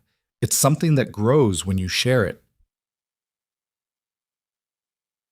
That night, after Ava went to bed, Logan sat on his couch and really thought about what she'd said. He'd spent 4 years building walls around himself, telling himself it was about protecting Ava, about staying focused on what mattered. But maybe it was actually about being afraid that loving someone new meant betraying Sarah's memory. Except Sarah wouldn't have wanted that. She'd made him promise before she died that he wouldn't let grief turn him into a ghost. His phone buzzed. Text from Scarlett. Still awake? Logan typed back, yeah, everything okay? Can I call you? Not about work, just need to talk to someone. Logan's heart rate picked up. Sure. When his phone rang, Scarlett sounded tired but not upset. Sorry for bothering you this late. You're not bothering me. What's going on? I made a decision about going public. I'm going to refuse. Propose a different structure that keeps control internal, but brings in strategic partners who align with our values. She paused. The board's going to hate it. Probably. But it sounds like the right choice. That's what I thought. But now I'm second-guessing everything, wondering if I'm being stubborn or brave or just stupid. Her laugh was self-deprecating. I called you because you're the only person who will tell me the truth, even if it's not what I want to hear. The truth is you're scared of making the wrong decision, So you're trying to decide in advance whether to call it stubborn or brave based on how it turns out. But you can't know that yet. So what do I do? Make the choice you think is right, accept that it might be wrong, fix it if it is. Logan leaned back against the couch. And stop expecting yourself to be perfect. Perfect doesn't exist. Scarlett was quiet for a long time. Logan, can I ask you something personal? Go ahead. Do you ever think about dating again, after your wife? The question caught him off guard. Sometimes. Why? Because I've been thinking about what you said. About falling, not being what kills you, staying alone is. And I realized I've been alone for so long I don't remember what the alternative looks like. She took a breath. Would you want to have dinner? Not a work dinner, an actual date. Logan's mind went blank. Then it raced through 1,000 thoughts at once. Ava's observation about how he looked at Scarlett, his own growing feelings he'd been ignoring, the complications of dating his boss, the terror of opening himself up to loss again. Yes, he heard himself say. I'd like that. Really? Because I was prepared to be rejected and I'm not sure how to handle you saying yes. Logan laughed. We're both disasters at this, aren't we? Completely. But maybe we can be disasters together. Their first date was awkward and perfect in equal measure. Scarlett wore jeans instead of her usual designer suits and looked younger because of it. Logan picked her up at her apartment, a penthouse that cost more than most people made in a lifetime, but was furnished with the same stark minimalism as a hotel room. You don't decorate, Johan, Logan said, taking in the space. I don't know how. I'm never here long enough for it to matter. Scarlett grabbed her jacket. Where are we going? You'll see. Logan took her to the diner where they'd had pancakes months ago. Logan took. The place with vinyl booths and terrible coffee and waitresses who'd seen everything. Scarlett laughed when she realized where they were. We're really doing this backwards, aren't we? Usually people start fancy and work down to casual. I figured we did the fancy version already. Might as well skip straight to real. They ordered the same thing as last time, chocolate chip pancakes and coffee that tasted like regret, and talked about everything except work. Scarlett told him about growing up with a father who measured love in profit margins and success in market share. Logan told her about Sarah's diagnosis, the months of treatments that didn't work, the day he'd realized she wasn't going to survive and he'd have to figure out how to be enough for Ava without her. Do you still miss her? Scarlett asked quietly. Every day. But differently now. Less like a wound and more like a scar. Logan met her eyes. I think she'd like you. Why? Because you're trying to become someone different than who you were raised to be. Sarah always believed that was the bravest thing a person could do. Scarlett reached across the table and took his hand. Her fingers were cold and her grip was uncertain, but she held on anyway. I'm terrified of this, she admitted, of caring about someone and having them leave. Everyone I've ever trusted has left eventually. I can't promise I won't leave. People die, relationships end. Life happens. Logan squeezed her hand. But I can promise that right now, in this moment, I'm choosing to be here, and I'll keep choosing it for as long as it makes sense for both of us. That's not very romantic. No, but it's honest, and I think we've both had enough of pretty lies. They left the diner at midnight and walked through Manhattan streets that never really slept. At some point, Scarlett's hand found Logan's again, and they walked that way back to her apartment building where a doorman in a uniform probably worth more than Logan's monthly rent greeted them politely. I should go, Logan said. Ava's with Mrs. Chen, but I don't like staying out too late. I know. Scarlett didn't let go of his hand. Thank you for tonight, for treating me like a normal person instead of a CEO with control issues. You are a normal person with control issues. The CEO thing is just what you do for work. She laughed, then stood on her toes and kissed him. It was brief and tentative and ended too quickly, but it was real. Good night, Logan. Good night, Scarlett. Logan rode the subway home with a smile he couldn't suppress, feeling like a teenager after his first kiss instead of a 32-year-old single father who should know better than to fall for his boss. But knowing better had never stopped anyone from falling.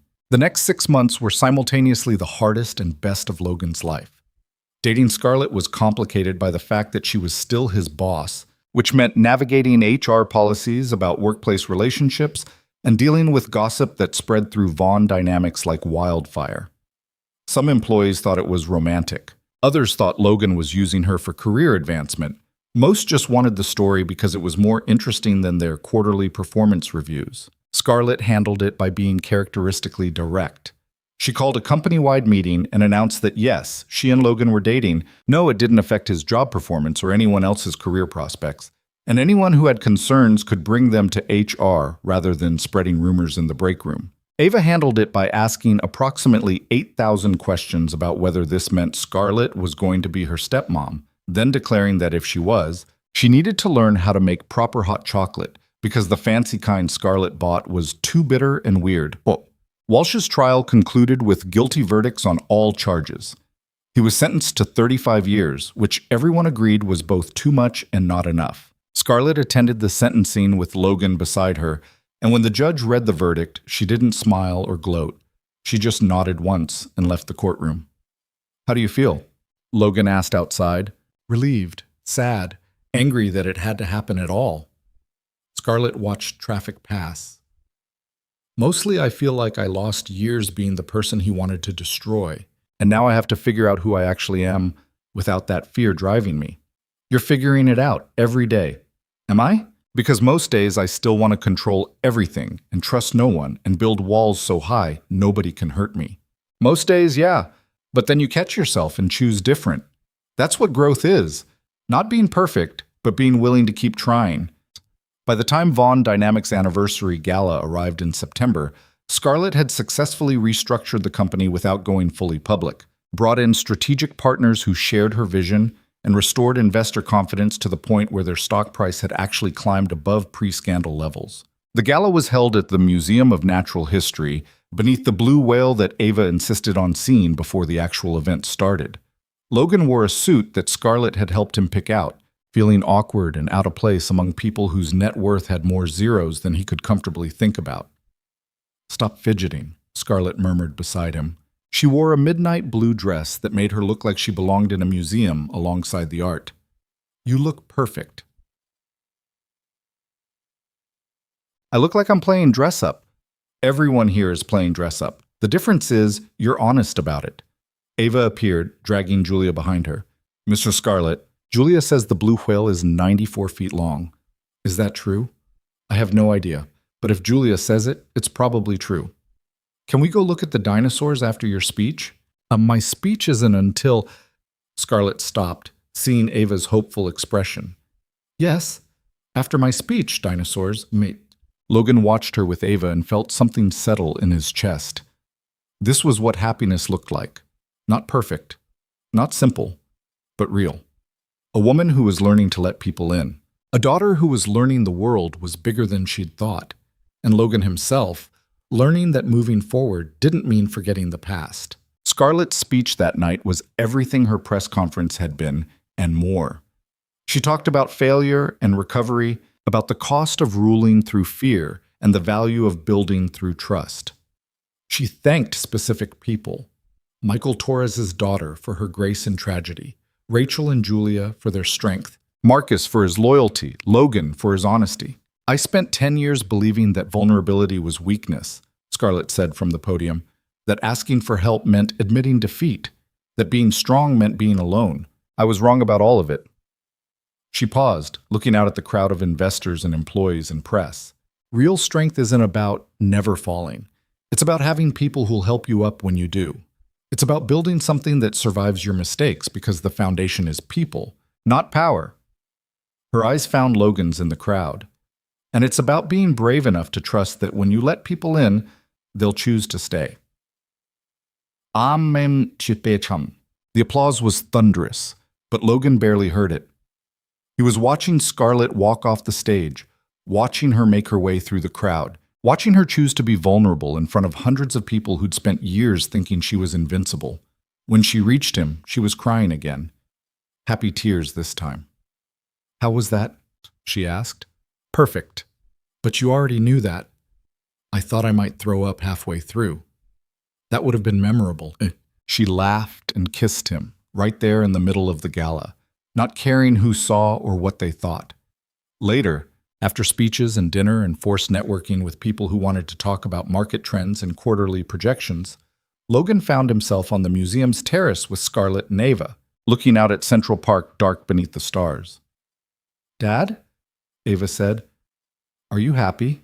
The question was simple but weighted with everything, with Sarah's memory, with years of struggle, with the choice to let someone new into their carefully protected world. "Yeah, baby, I'm happy." "Good. Because you deserve it." Ava looked at Scarlett. "You both do." Scarlett crouched down to Ava's level. "Thank you for sharing your dad with me. I know that wasn't easy." It was easy, actually. He needed someone to make him smile again, and you needed someone to make you human. Ava shrugged. "You're good for each other." After Ava ran back inside to find the dinosaur exhibit, Logan and Scarlett stood alone on the terrace while Manhattan hummed below them. "She's right, you know," Logan said. "We are good for each other." I never thought I'd have this. Someone who knows all my flaws and chooses to stay anyway. Scarlett leaned against the railing. "I spent so long believing that love was a weakness that I forgot it could be a strength. It's both, actually. That's what makes it terrifying." "Are you terrified?" Logan thought about it honestly. Sometimes, but less than I used to be. "Why?" "Because I learned something these past months. From you, from Ava, from everything that happened."